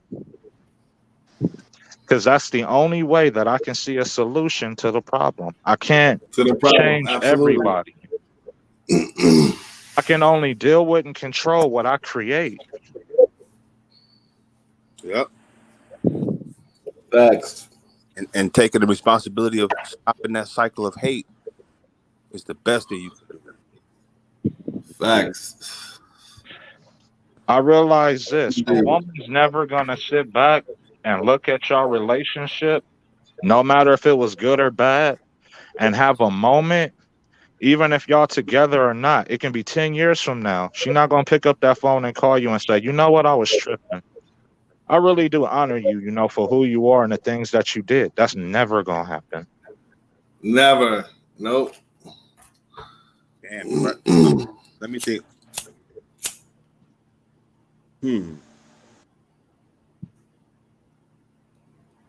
And see, the fucked up cold part about it is, right? We can be in a relationship and have kids, and that relationship fell. At any point in time in your life, if your mother or your children, who you chose, wanted to take you back to build your family structure, you would drop everything you had because you honor your family for her. Yep. Don't expect for Absolutely. her to do the same thing for you because she's not going to do Hell it. no. She damn sure ain't. This is the issue that I have. Like, why is shit this way? You know what I'm saying? But I don't have an answer. So, Shit, we family, so we have these conversations frequently.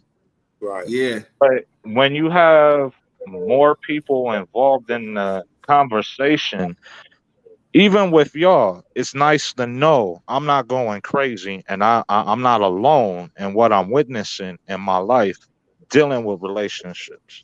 Oh no, I'm going through the same exact thing. Same thing. Yep. Facts. Yeah, man. Actually, it's funny. Hey, you want to hear? I mean, I guess it's a joke, but it's still related to the same thing.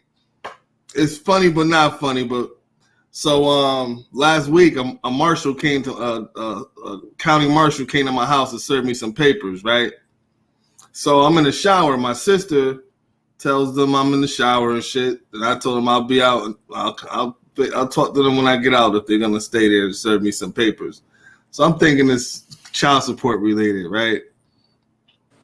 So because it's child support related, I know by the rules you don't have to receive that paperwork if you don't want to. So I just told, I had gotten on the phone with the marshal. She was outside. I was on the phone. Told her I can't accept those documents, man. You know what I'm saying? You got to take those with you or whatever. So she left. Fast forward, end of the week, I go to leave a message with my ex for my daughters. I get a message back. Oh, you got a restraining order on you. Why you call my phone? Wow. I said, holy shit. I said, damn, I told them to send the fucking restraining order back on her. unknowingly. You feel what I'm saying? What grounds did she have to file one on? She. I don't even know. I didn't receive the document. Okay. But I hadn't left a message in like 3 weeks. But I leave the same exact message. I have a literally written message that I leave, and I only leave a message for my daughters. I say their names and say I'm calling in hopes that they are able to hear the message and know I love and care about them, and I'll see them soon. That's it. So that's the message I've been leaving for the last 2 months on her phone. So I don't know if she said it was harassment or what. I don't fucking know. But we dealing with situations. I had to face the reality that I'm not willing to go to jail trying to do the right thing when I could just do the right thing without putting any energy in that direction, knowing that my children will benefit from my accomplishments. You feel me? Right. And so that still is kind of unnatural, knowing that you want to be present, after being present every day of their lives. You feel me?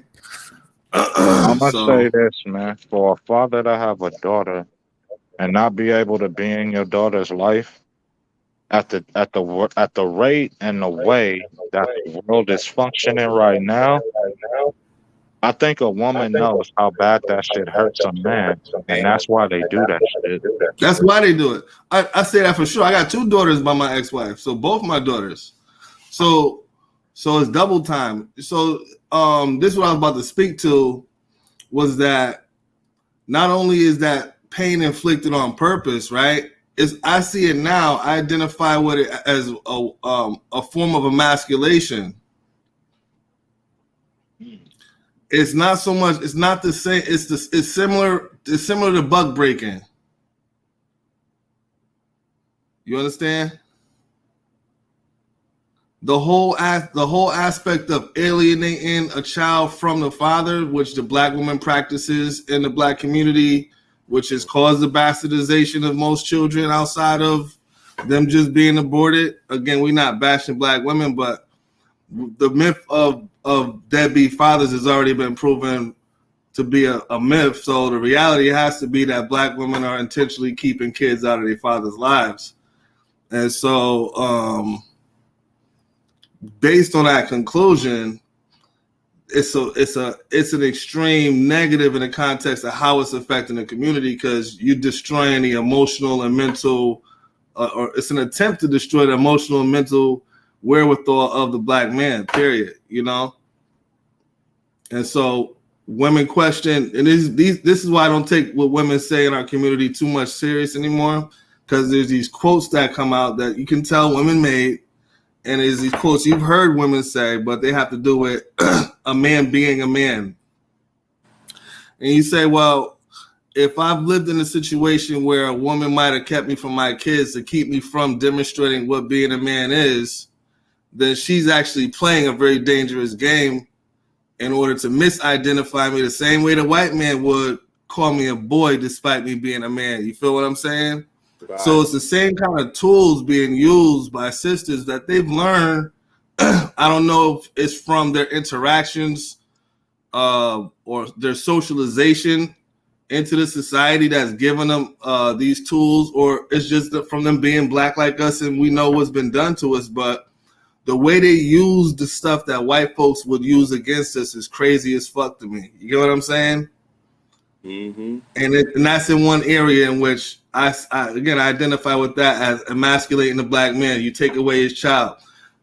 It wouldn't. I don't know why it's not treated the same way when a woman's having her child taken away from her. Maybe because she can always reproduce another one.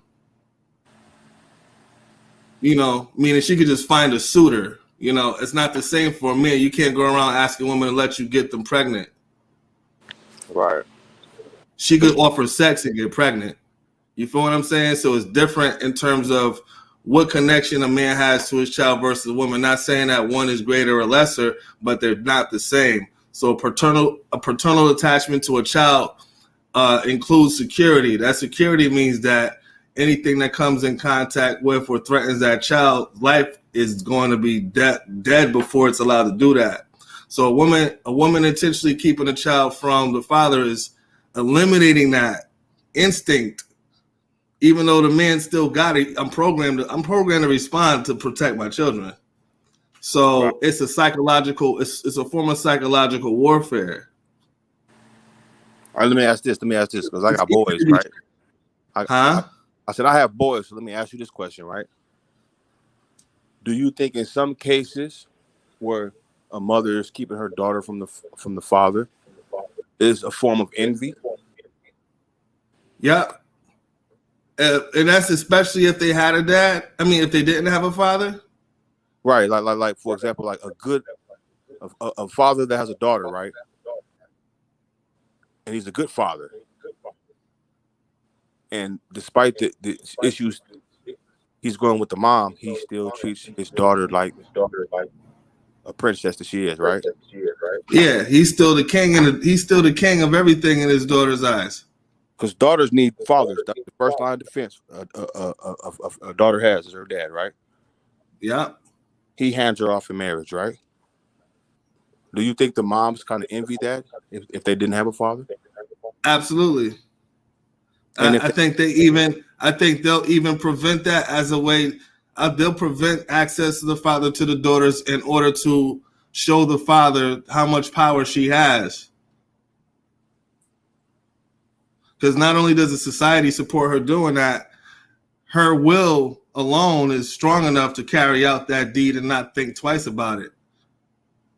Wow.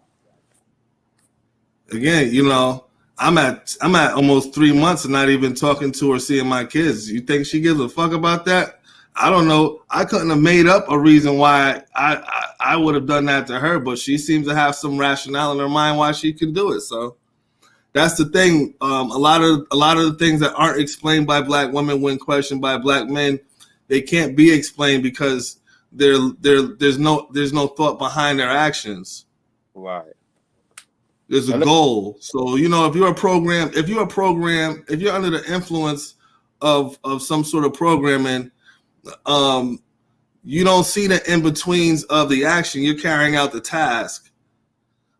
It's a start and finish. It's not a start, what's in between and finish. It's a start. The deed is carried out and a blank finish. You feel what I'm saying? Not only that, you got to realize how many different entities you in bed with. Ooh. Absolutely. One thing I've noticed that when you're in a relationship, if the parents are there, you're also in a relationship with the parents because whatever the parents say is in her head. Whatever her sisters say is in her head. Whatever her homegirls say is in her head. So this is my thing. I pay attention to the homegirl. Add in who and whatever fucking knucklehead nigga that crossed her path is in. Yeah, I was gonna get to that. That was the next part. You also got to deal with the knucklehead dude that she done invited in, that she's telling him all your business, because he's going to sit there and listen to everything about you that she's telling him. You know why? It works to his benefit to get her legs open, because all he going to do is say, well, he didn't know what he had. Oh, that's his loss. But check this out. I want you like this. I want you like that. You're telling him everything he didn't do. You're giving him a list of shit to do to get you. He's going to sit there and take that shit and do all that shit to get you. And then when he gets you and get what he want, you stuck laying there still alone. But now you got another body attached to you. Yeah. It may be two bodies. Let me ask this question then. When women talk about a man breaking them down and being toxic, other than cheating and domestic violence, we're going to throw that out there too, right? Because, I mean, what gripes do women have about men? Because most of the time when I see men, like, why do you feel a certain way type of women? She kept my kids from me. She put me on child support. She took the house. Feel me? He got a list of shit. All because I cheated. Or, you feel me? Right. So for the ladies, not only. All right, go ahead. My bad, brother. Go ahead. Yeah. So for the ladies, what is it that men have really done to you I mean, like Brother Right here said, you knew what he wanted. If you didn't, you were a fool, right? And you gave him all the information he needed to get what he wanted. So when he got what he wanted and left, why are you upset?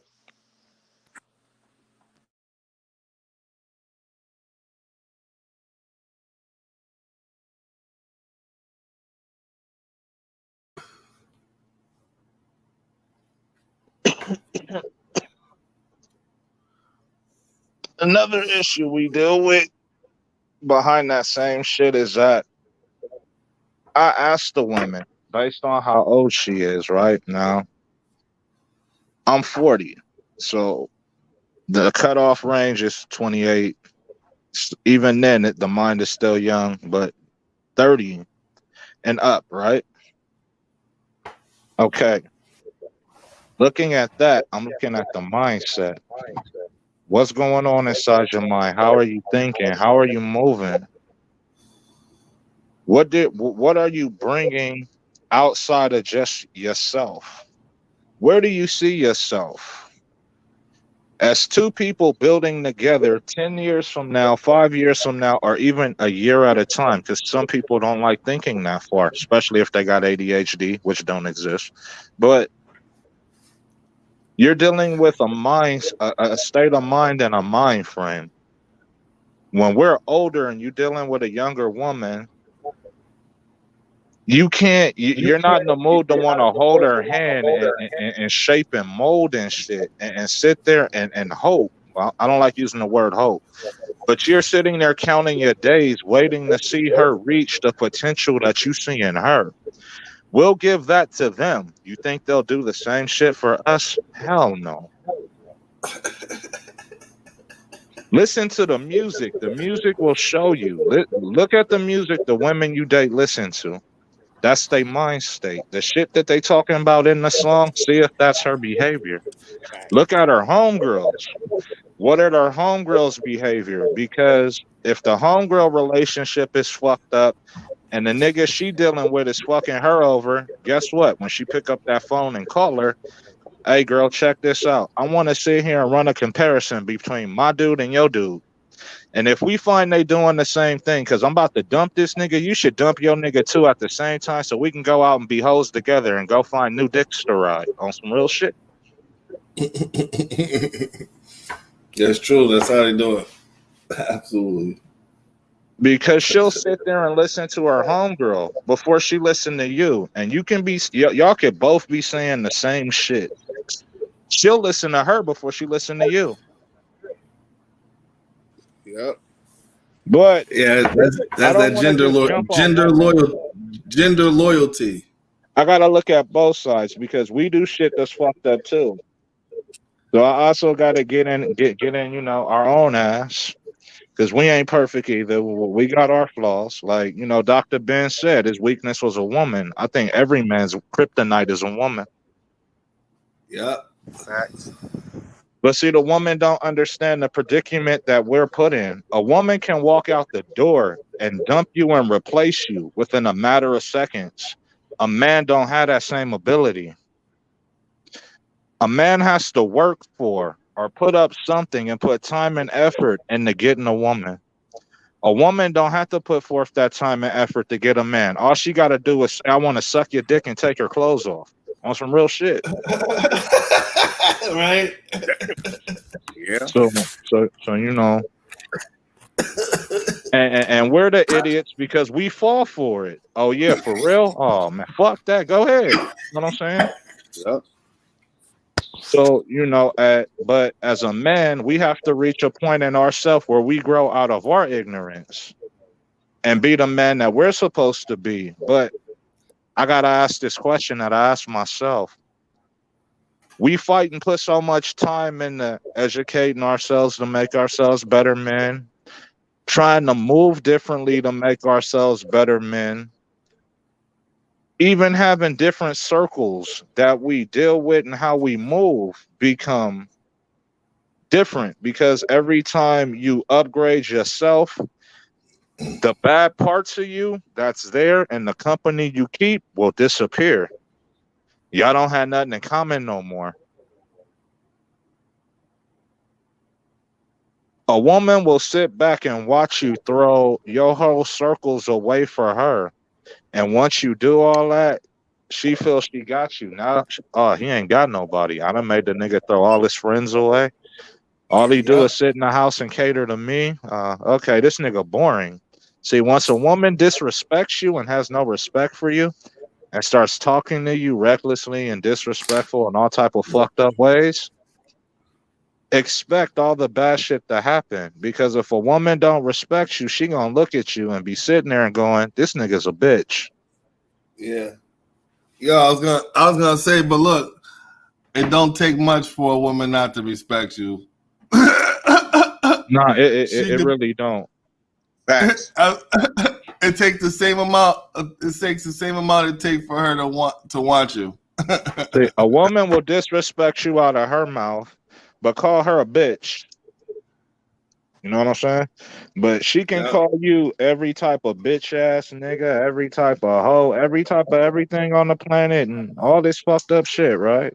Talk to you like a nigga in the street, all this type of disrespectful and grimy. Say that one disrespectful word to a woman. Fuck you, bitch. That's it. Yeah. My dad told me that. He said they remember the first lie you told them and the first time you cussed their ass out. Shit, I think I called a woman a bitch for the first time in my life recently. You know, at least with her hearing it and knowing I was telling her she's a bitch. Yeah. And it's funny because I always imagined feeling bad, but I didn't feel bad about it, man. Because you know one thing about if you've ever called a woman a bitch, you probably called one for good fucking reason. You weren't just making some shit up and being overly emotional. Is a reason why you, you fucking I'll break it down into two categories. This is a real shit. It's sometimes you have the woman that just is a bitch, and then you have the one that's acting like a bitch. Yeah. But even if you And that's tell a that woman, part. hey, you acting like a bitch, she's still gonna get mad as fuck. But her homegirl can come to the door. Hey, what's up, bitch? Yeah. I'll be like, what the fuck? Oh, bitch, fuck you. Bitch this, bitch that, bitch. Oh, Hey, check they'll this go worse. out. They'll call it. They'll do it worse. They'll call each other a stinking bitch. They'll fucking go as terms of endearment. Like, god damn. I wouldn't want to talk to you that way, but it's crazy to hear how they do talk to each other in that manner. Yep. So the underlying issue, like Rahir Roo said, is basically like we've been taking criticism from women our whole life, right? Mm-hmm. Yeah, we're tolerating the intolerable. Taking advice from women our whole life, right? Oh yeah. I've dated women who just didn't like any advice or any comments or criticism that came from my man. Yep. Oh yeah. Absolutely. Absolutely. Half the time, it's not even what I said; it's the fact that That you even said something. Yep. Or taking it. I had one ex who just didn't like taking advice from me, and I'm older than her. But see, that's my issue. It's not about age when you can take advice from somebody, because I can learn and take advice from a child. Facts. So, But if I give you some advice and then you go bump your head, right? Like you said, you know what, you were right. Feel me? Some ain't even that, like you said, right here, Rube. but women like to be right. Hey, you know what, Mother McRaw? I owe you an apology. You gave me some good advice, and it wasn't even the fact that it was just the fact that it came from you. That's real. That's what I was saying. They won't take our advice, but they'll take it from somebody else that told them the same shit. Another man trying to tell me what to do. Yeah. Like they fear. And you know what's crazy? Where? I was gonna say the motherfucking men, the men after you that they take that they actually listen to, you realize why they do, and you're like, shit. This shit's still my plan. You told them about me. This nigga using my shit still. You can't use my plan. You can't use my plan with another nigga, man. I got the secret code. Facts. You can't tell them women hold us accountable for everything, right? Like, we can do the smallest shit, and they'll be like, "Oh, you did that shit on purpose." It's like, nah. And it's like they'll hold that shit over your head forever, like the smallest little shit. Yeah, man. Like I said, somebody had asked me, he said, would you do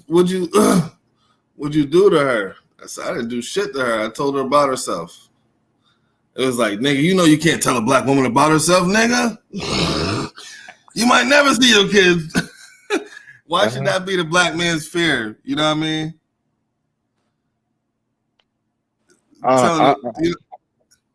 I've tried different things, and I tried different things to get the same result.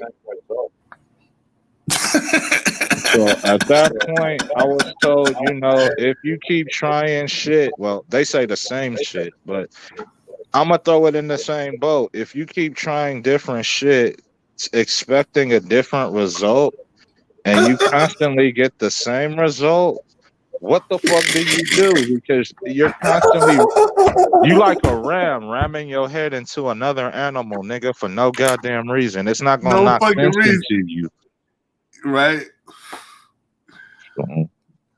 Yo, it's deep. You said, and I'm glad you said it the way that it needed to be said, man.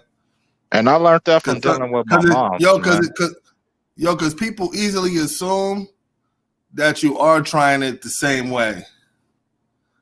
And it's like, no, I'm trying it a different way and still getting the same fucking result. I'm telling you, that shit is real as fuck, man. It go back to what we said earlier, right? I'm with you because you're the best thing for me, right? Or I'm with you till something else better come along, right? But what happened when nothing better comes along? And you pregnant. And you mad at this nigga, right? He don't know that you were only with him till something else better came along, right? He don't know that. It's not even about if someone else better comes along. It can be an instance like this. Y'all get into it, right? She's mad at you, you mad at her. Now, karma's a bitch. You walk out the door, she walk out the door. Now, Mr. A dude that catches her eye and she finds attractive is flirting with her. Now she's getting the attention that you're not giving her. Same scenario happens to you. Now you angry. A female, you know, she feeling you and she letting you know she feeling you. Now, depending on both of y'all's reaction to that scenario, because shit come in waves. If you make it through that first wave, now it's going to be the second wave. Now you in a situation where both y'all have an opportunity to pull your clothes off. That scenario may not go like the first one. And because, you know, the way shit is now, people fucking like that shit exercise. Even with COVID, motherfuckers still fucking. You know what I'm saying? They not thinking about COVID at all. That shit just like a STD. Right? Wet. Water droplets. Even if you fuck somebody that got the shot, you still just put some shit in your body that's not supposed to be there. Right? Yeah. You be eating nanobites through the vagina. But see, because you live a lifestyle that, you know, you want to keep up, and I can dump this nigga and get another one just like him or better, or that's going to do more. And you got niggas in your back pocket. You got exes in your back pocket, and you got the niggas you call, that's my homeboy. Now, these niggas is how you get free shit. If I need some money, he gonna give it to me. If I want to go out, but I ain't gonna give him some pussy, I get a free date and a free meal and a good time. Guess what? My man ain't doing that with me. And that nigga gonna stay in that friend zone and keep doing that shit until you do the wrong thing on the right day. and like a slot machine that hit, he gonna be hitting your girl. And what can you do about it? Yeah. See, man, gotta come to the reality. We too possessive when it come to women. We act like women. Like when we in a Are relationship, everywhere. we think that shit is permanent. You gotta realize, even if you get married, it's not permanent. At any Yeah. given choice, that woman can say, I'm tired of being with this man and I want to go be with somebody else. And as much as it hurts you as a man, there ain't shit you can do about it. Ain't a damn thing you can do about it. I'm We act living it. like we own our women and like, we're like the selfish kid on the playground. We don't want to share our toy. But a woman got a pussy and it belonged to her, right? Her body, her mind, her world, and they think different from we do. And So every nigga that's in it when they the in it. way that we think to them is logical. They think logic don't make sense. The way that they think is emotional. And women have a vengeance. Once they've been scarred, that scar's still there. And guess what? Even if you didn't put that scar there, you're still held accountable because you a man, because a man placed the scar there. Yeah. So now a woman can come in and she can be masculine as fuck, right? The man that accepts the masculine woman is looked at by that woman as being weak because she punking the fuck out of you and you allowing her to. But when Facts. that masculine woman meets a masculine man that won't go for that shit, she's gonna turn and go in the opposite direction because she don't want to deal with that really. Because she know Nah, she don't what's want gonna that. happen. She gonna get knotted up upside her shit, right? So, and now you got the women that feel, oh, you ain't gonna put your hands on me because my brother, my uncle, and they gonna run down a whole chain of niggas that's gonna come after you. Niggas don't give a fuck. They Yep. don't. Still gonna knock It's you true. upside your shit. I It's got I got a true. I got a partner that went to prison over his sister. Called him up. This nigga doing this, that. He came with the thumper. Got pulled over, went to jail, and sis back with the nigga. Yeah. God damn. That part too.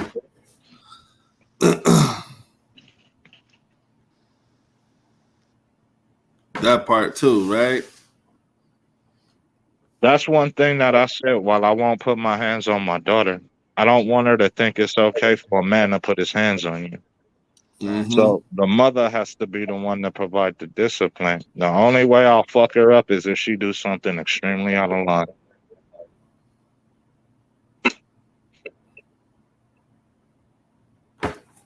Yeah. I might grab her and pop her on her hand at the most. No, fuck that.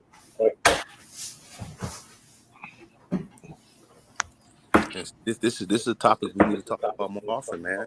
I want my daughters to take up every form of self-defense there is at the age that they're allowed to. Mm-hmm. Especially ninjutsu, because if a nigga try to rape you, you can get out of them grapples and break that nigga shit. Right. You know.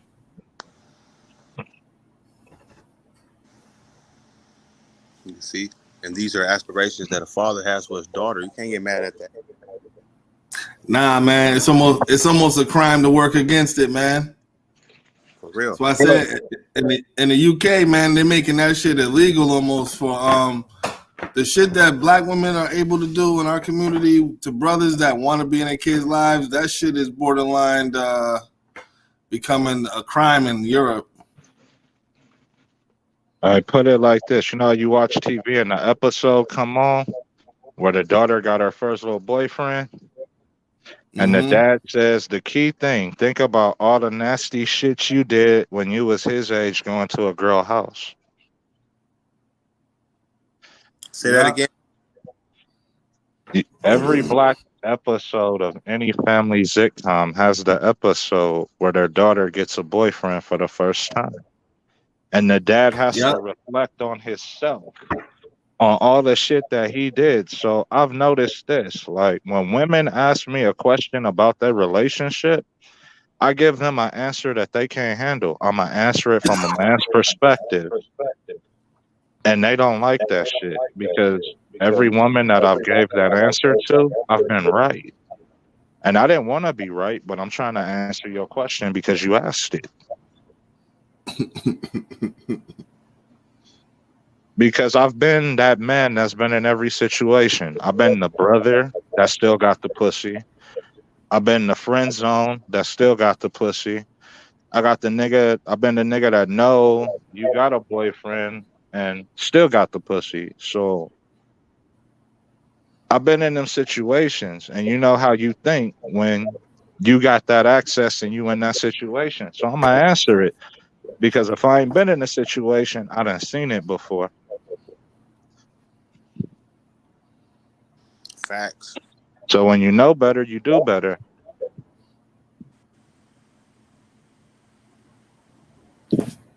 But this is the same shit I was trying to deal with on the show back in the day, but I thought it would have been easy because we had a male and female platform. Thinking, the sisters would come in, but that shit just turned into back and forth shit. But now it kind of pisses Right. me off because look at all these shows that like came up with the topic of relations. Not everybody's a relationship expert, but they should be on some way out shit. I ain't disrespecting nobody, but I don't want to say no names, but there's a few. A few of them then got Absolutely. the few of them then got niggas in trouble, and they not even on the show, and they ain't even did this shit. It's just because she heard the topic and got pissed off. But there's a lot of people. There's niggas that had to sleep on the couch and got kicked out their house. But that's neither here nor there. So, today, YouTube personalities have more influence, almost as if they're a savior, and they're being worshipped, and they have these communities that bless them. And you'll go take relationship advice from somebody that ain't even in a relationship they goddamn self. That's that part right there, man. You got all these angry women because you following one woman and she ain't even got love in her own damn life and she don't even know how to love herself. But y'all gonna all get on the bandwagon and say we this. The anti-feminist movement, or what is it called? The feminist movement, whatever they call themselves, right? I ain't hating on them. But that was the Civil War to separate man from woman. Mm-hmm. Mm-hmm. See, it's not us that said, women ain't shit and a man come We first and a man greater than a woman. Somebody we put don't that need in one. our Well, head. we don't. Yeah, men never said we don't need women. Never. But, there's a song by the Manhattans called There's No Me Without You. Now, I'm quite sure everybody's heard that song. I'm going to say, what does that song mean to you? Because to me, it means that without a woman, I couldn't get here. Brother Menkaure once answered a question and said, we all got a navel, right? Mm-hmm. Mm-hmm. So if there's no me without you, all the hatred that black woman has in her heart for the black man, at some point she got to stand in the mirror and turn all 10 fingers at herself. You know why? You're the mother of the black man. We didn't get here without you. Mm-hmm. So your conflict now becomes an inner conflict that through your emotions, you don't even realize the turmoil and the energy that you've put out and created. Because every black woman shitted on their son and disrespected him and called him out his name and never honored him as a king. Man, you hit the head right there, man. I've, I've, Yeah. I've dated a lot of women that had kids and had sons, and I identify with being raised by a single parent. So I respect the children, even with mom, because I know when a woman really, really, really, really likes a man, she'll put that man first before her own kids. Yep. And I make Yeah. sure, and I'm the type of nigga I want to take advantage of that. Feel me? I You, once dated a woman that would send her kids outside because she wanted to have sex all day. Facts. You don't know where your kids is at, what they outside getting into, but you just want to ride the monkey stick. You know what I'm saying? What can you mhm. do? Little man, right in the room with the door open and can hear, and you. I'm reminding the mama, man, still awake. Oh, you all right? No, no. So I'm making my business that the son will never see me argue with his mom. Feel me? Never right? And this is a new approach. I'm not disrespectful to women, but arguments are normal. Feel me? I wish I would have learned that about 3.5 years ago. I'll be all right. Never argue with a woman in front of her son. I'll be all right. But, it's hard, my nigga. Because when you get angry, you lose all focus of the fact that they're present. Your anger overrides. And then, you say some shit you shouldn't have said. Yeah, even I'd even say like even when you might not have said something you shouldn't have said yet, but the other side does. So you like yo, you looking at the kids, you looking at them, you like, still curse, and sometimes cursing is too much with the kids around for it to be in an argument and setting, man. Just being like "fuck you" is too much. You know what I'm saying? And kids But I'm mimic like, damn. everything they see, yo. Yeah, exactly. And most men, if we like her, shit, they're my kids too. Feel me? Yeah. See, But that's I would say, another thing. A man will accept another woman's kids, right. will accept her and her seeds, but another woman has a hard time accepting you as a man and you having a kid because Oh the yeah, that's woman's hard for gonna me. say he don't have time for me. Not only that, Absolutely. even though you're not with the mother of your children, right? She still got to share you with the mother of your children because for the rest of your child's life, y'all both parents, right? And if the mother of your child answers the phone, no matter where you at and what you doing, now if you a real father, you gonna stop what you doing and say, "Fuck you, you don't matter. My kids and the mother of my kids will always come first." If you a real solid dude, even if you got the worst baby mama in the world because she's taking care of your kids. Yeah, you still got to be there for her when she needs you. Absolutely. So, you know, It's funny you said that because I was thinking about that today. I was like, what's crazy is I'd have to wait for her to need me, but I'm all right with that. You get what I'm saying? As far You know, as I as know far a as brother being who. Go ahead. as far as being there, being supportive, and you know, be there in that way, like you said, it's that connection it's a timeless connection. But I can remember when I used to be dating, and I just stopped dealing with a lot of females because of that time thing. You be I was even just having my son, they'd be like, oh, you can take him to my house with you, and I'm like, nah, I'm not doing all this shit. put it like this, and look how fucked up it is. The mother of my kids, right? We could separate. She can call me and say something simple. Hey, a nigga disrespected me in any kind of way. Guess what? I'm gonna stop what I'm doing and I'm gonna go get this dude. Now, everybody else gonna say, "Hey, you stupid because you putting your life and your freedom at jeopardy." But that's the mother of my fucking kids. You know what I'm saying? Absolutely, and her The life could be in woman ain't gonna. jeopardy. The Yeah, woman ain't gonna do that for you though. The only way she gonna do it is if the woman disrespects her kid. You can be in a situation and be like, "Hey, this bitch tried to set me up and had niggas try to murk me." Now that's your job as a man to handle your business, but you think she gonna care and try to do hell something? no. Nah, but you supposed to put on your cape and fly to her. You know what I'm saying? 24/7. It's fucked up. We still fall for it. But that's what I'm saying. We got to look at the shit that we do that's fucked up. That we ain't right either. Like, check this, right? I go out the door, right? 90% of the women that I see with the fat asses and that's half naked and shit, and I want the attention, right? Those are a dime a dozen. You see those more than a woman that you would see that has high values. And when you see the woman that has high values, she turns her nose up to you like she smells shit.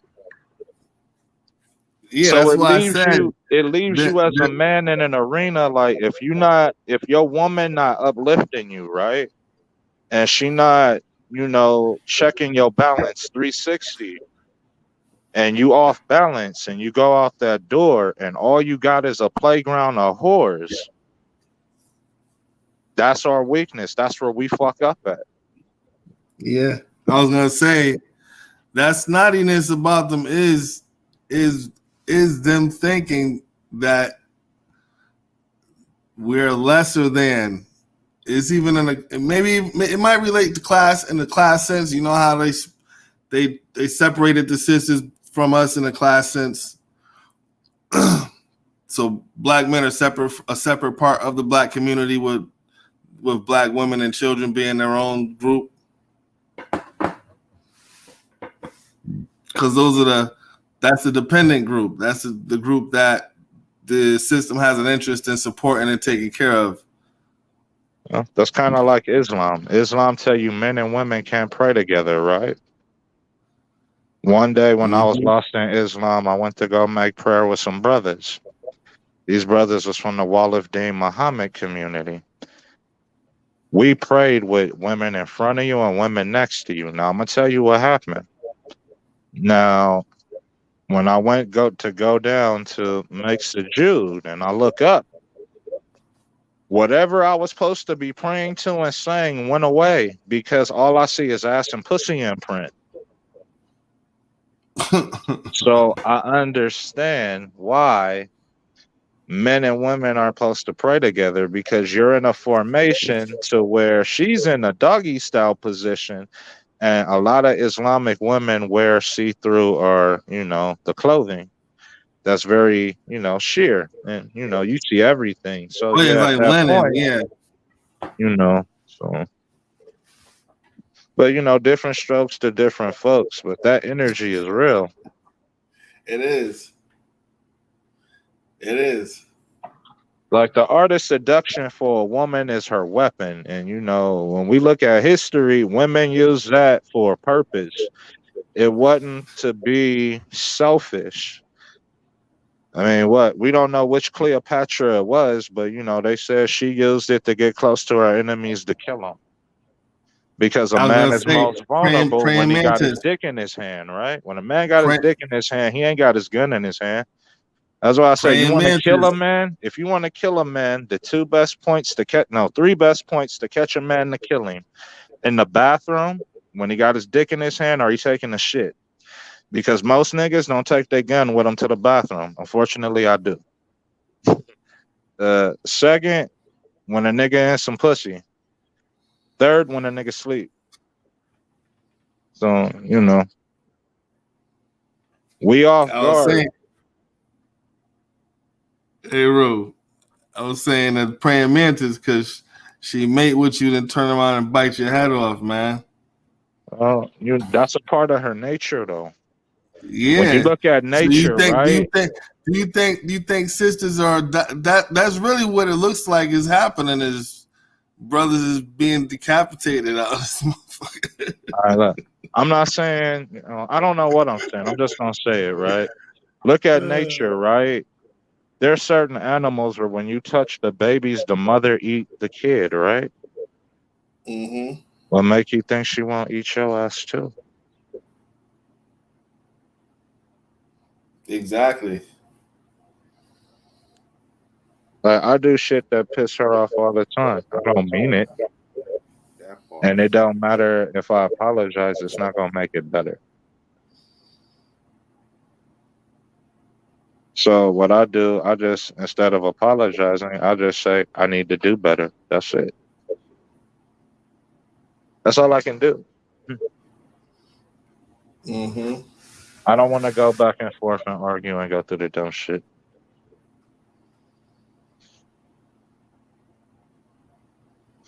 But my fucked up views of women came from my mom's. That's real.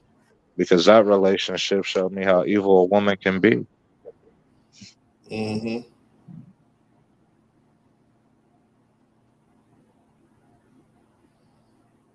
Yup. And you're not alone. Yeah, man.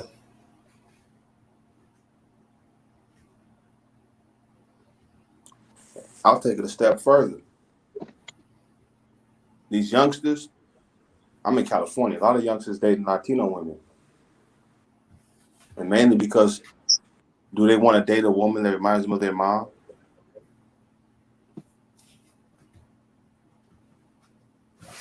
I see that. But see, in our day and age, it wasn't allowed. Because I know that in Latino culture, if they women date a black man, they family disown them. Mm-hmm. I know that personally because I was told through my history that, one of my grandmothers that happened to her. That's how I ended up finding out I'm mixed with other shit. Okay. Now, is it true? I have no idea. All I can do is listen to the stories. But I do know that they do disown, they women like that because they thing is they take care of their family. They'll still take care of the kid, but they'll disown the parent. Mm-hmm. But that's crazy though. You're right. But see, in my age, we couldn't do it. It wasn't allowed. If you was dating a Hispanic woman and you say she stayed in a Hispanic neighborhood and you was gonna go take her home, you was gonna have more problems than a little bit getting in there and getting up out of there. But we allow them to come in our neighborhood and sleep with us and do all that with no problems because we gonna protect them. So see, that shit is allowed now. In the '80s and the '90s, that shit wasn't so allowed.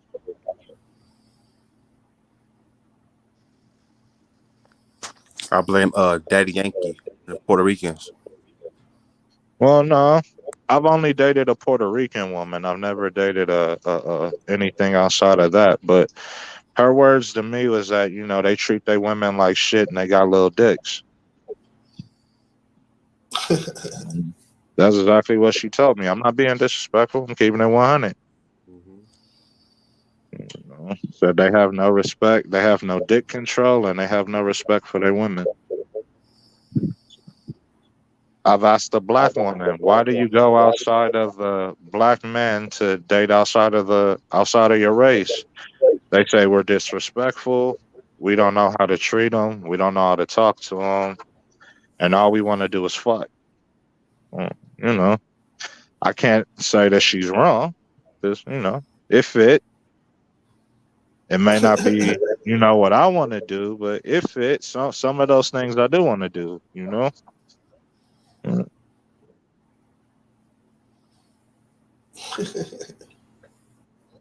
they most of them say it's the way we talk to them and shit. So, and I agree with that because when you have a woman that talks back to you the same way that you talk in the street, you have a reality check because now you're trying to explain to somebody that doesn't understand that they're being disrespectful, how they're being disrespectful. And there's never going to be a 50-50 agreement to who's right and who's wrong. It's just going to elevate to a whole nother level of bullshit.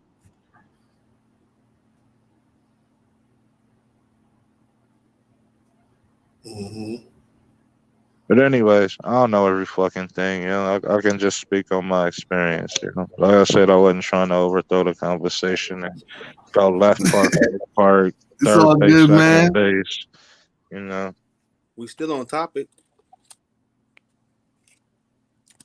Oh Uh, yeah. lack of family and solid relationships is betraying the African Revolution. Yep. But I mean, the digital age brought lack of family because now the digital and the entertainment has replaced family time. There's no longer a family structure. There is no family time. And the separation and hatred, the civil war between black man and black woman doesn't allow the time or the grounds for family time.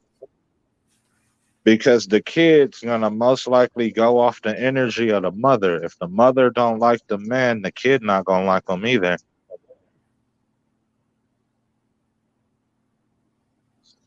You know. Yeah, that's true.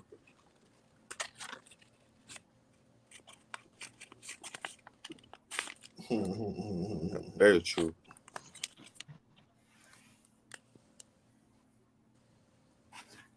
We still got work to do.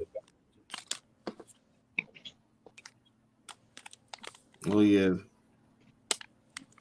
Identifying the problem is the start. Solutions, what we do, and being practical and real. But I mean, what's the point of us cutting ourselves off or making the sacrifices for them if they're not gonna make the same sacrifices for us? So Yeah, how because do we meet in yeah, the middle with that? yeah, because if not, we'll fuck around and be sacrificing ourselves for nothing. Meaning, Mhm. even in the sense of accomplishing the goal, they're still not going to meet us halfway. They might want credit for it all too. Mhm. Pussy's a More worship. motherfucker. That's why I seen one of my exes, and she's now on the Taco Tuesday, diet of her choice. And I told her, I understand why you're gay. I was like, you like pussy. I was like, you like the way it smells. Oh, we Like said Taco you're Tuesday. you're probably eating it. You know what I'm saying? It's part of your daily diet. It tastes good. And she got offended. I was like, I'm not trying to offend you. I'm being real with you. I'm like, you have the sexual appetite of a man, so you like pussy. I'm like, pussy's a wonderful thing. So I understand why you're gay. I like pussy just as much as you do. That's real. So I understand. Taco Tuesday. And you get HPV of the throat, and they cut that motherfucker out, and you talking through a voice box. I'll see you then. HPV in the throat. Yeah. Yo, man. You know. Oh my god. Now, from my research, I'm not knocking a motherfucker that eat pussy, but when you eat pussy, it's supposed to be for healing. But if she got dicks all up in there and nut all up in there, and then you gonna help her clean that up out of there, I don't think that's healing. So you gotta watch Nah, what fruit you bite. That's the you, forbidden fruit. Adam wasn't supposed to bite. You weren't supposed to eat that ass, Adam. Why'd you pull a R. Kelly? I Oh looked down in the man. garden. Adam had Eve bent over eating booty. I told you don't bite the forbidden fruit, you stupid motherfucker.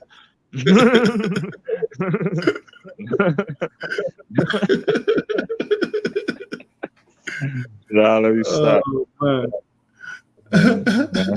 And then she put the snake in her mouth, so Oh man.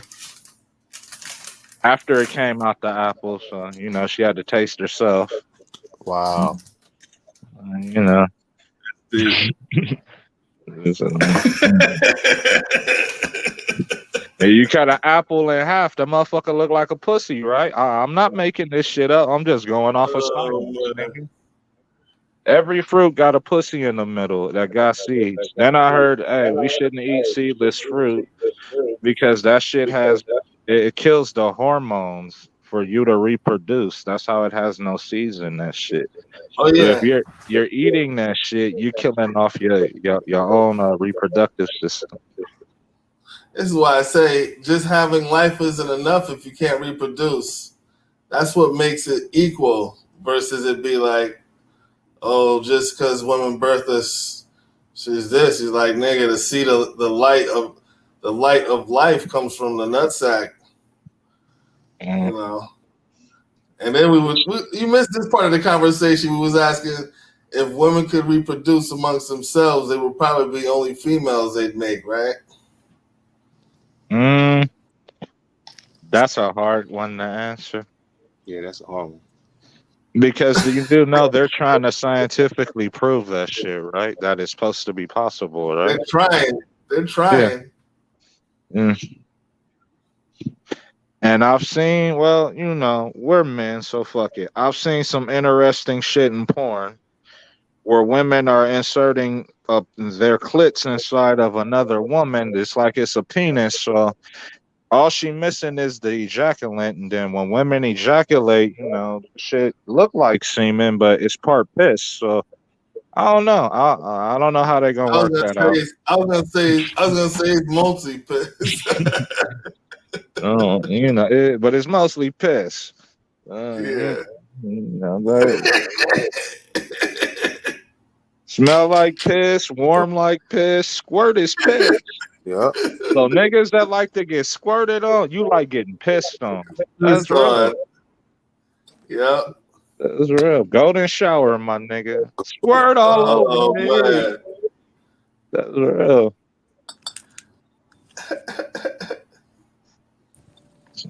That's all it is, man. That's all it is. A woman's urethra is only but so long, man. It's extremely short.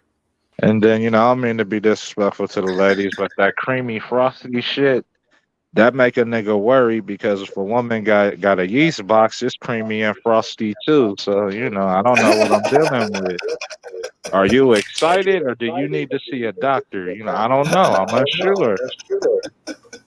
That's real. Oh, man. True.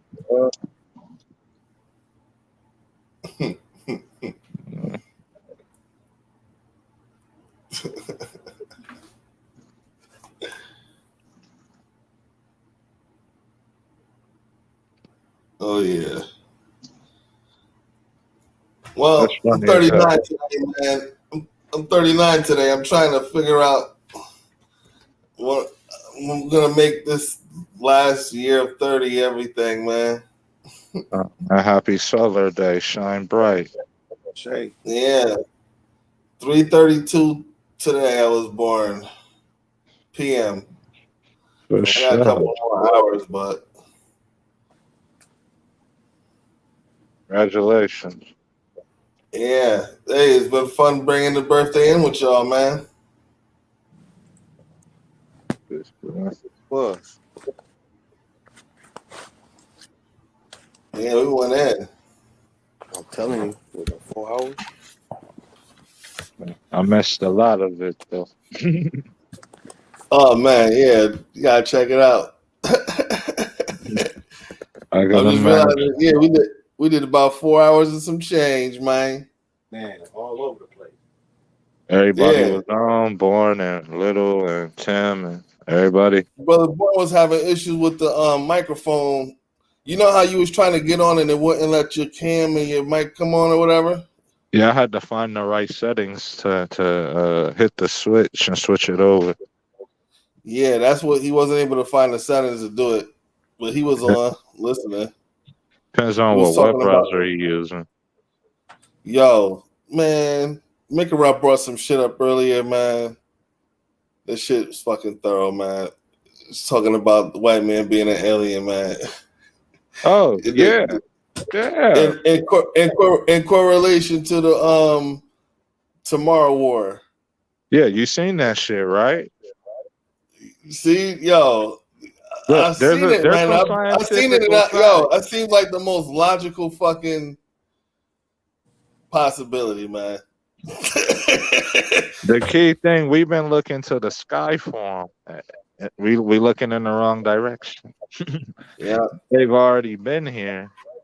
So, you know, but the key thing that fucked me up and made me put it in that scenario. Remember that picture that was circulating on a meme like a few years ago, and it said this is what the Tamahu looked like, and he walked on all fours and had the tail.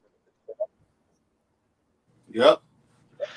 Look at the aliens in the movie. Don't they look like that? Yeah, they all look like that now. See? Yeah. And then scientifical fact. And over there, right in Antarctica, right? They're starting to say the shit's melting.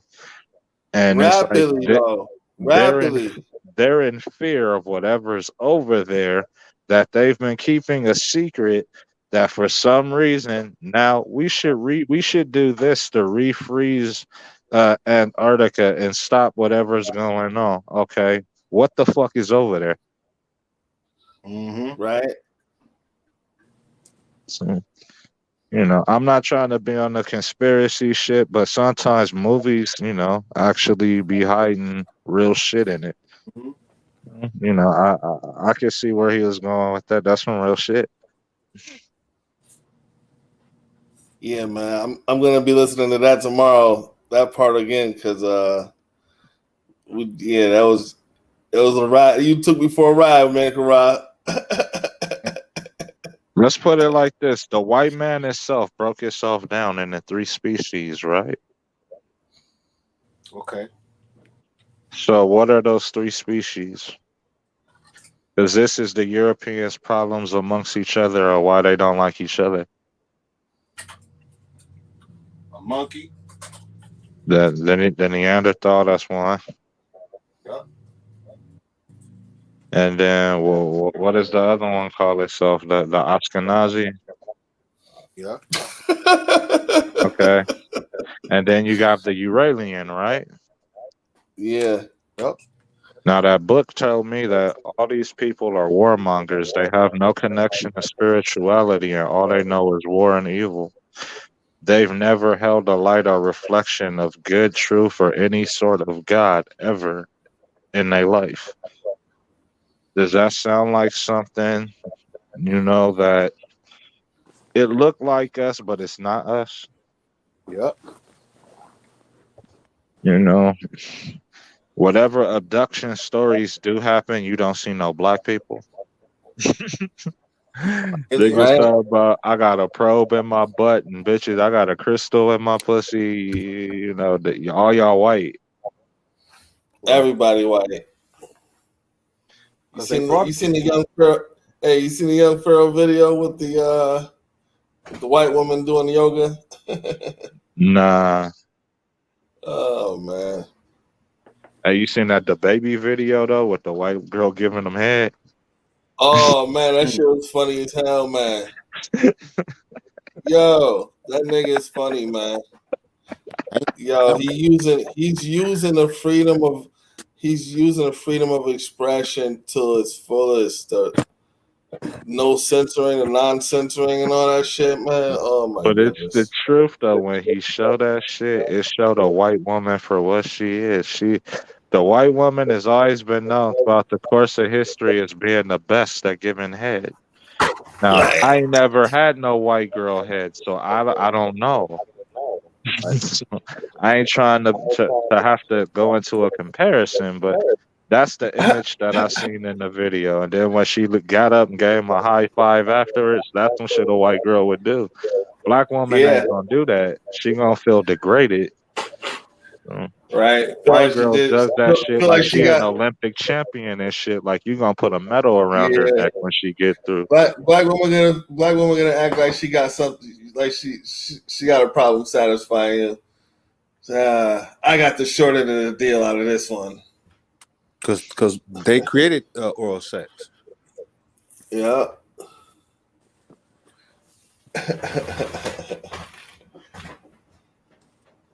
The Bruh. Euro. The island of Lesbios, where the women gave the best blowjobs on the planet. Telling you.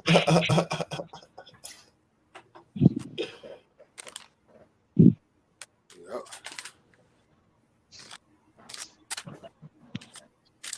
And how they turned on him, man. They flexing their power, man. No, but he's stupid though. Well, let me not say stupid. At He some point, he didn't. had to realize that gay people own the industry. So when Chris Brown told the nigga to shut up and perform, he should have listened. Yeah. You Yeah. picked the worst concert in the world to say that shit, but I know he said that shit because he was seeing that shit right in front of him, Mm-hmm. and he had to address that shit. Now, is he wrong for addressing it? No. And I think that's what T.I. and Lil Boozy Badass was saying. You know, he not wrong for saying it because he just calling out what he's seen. And I agree with what he said. In 10 years from now, kids gonna think, you know, that shit okay. And you're gonna have kids, you know, doing sick shit. You already got them doing it.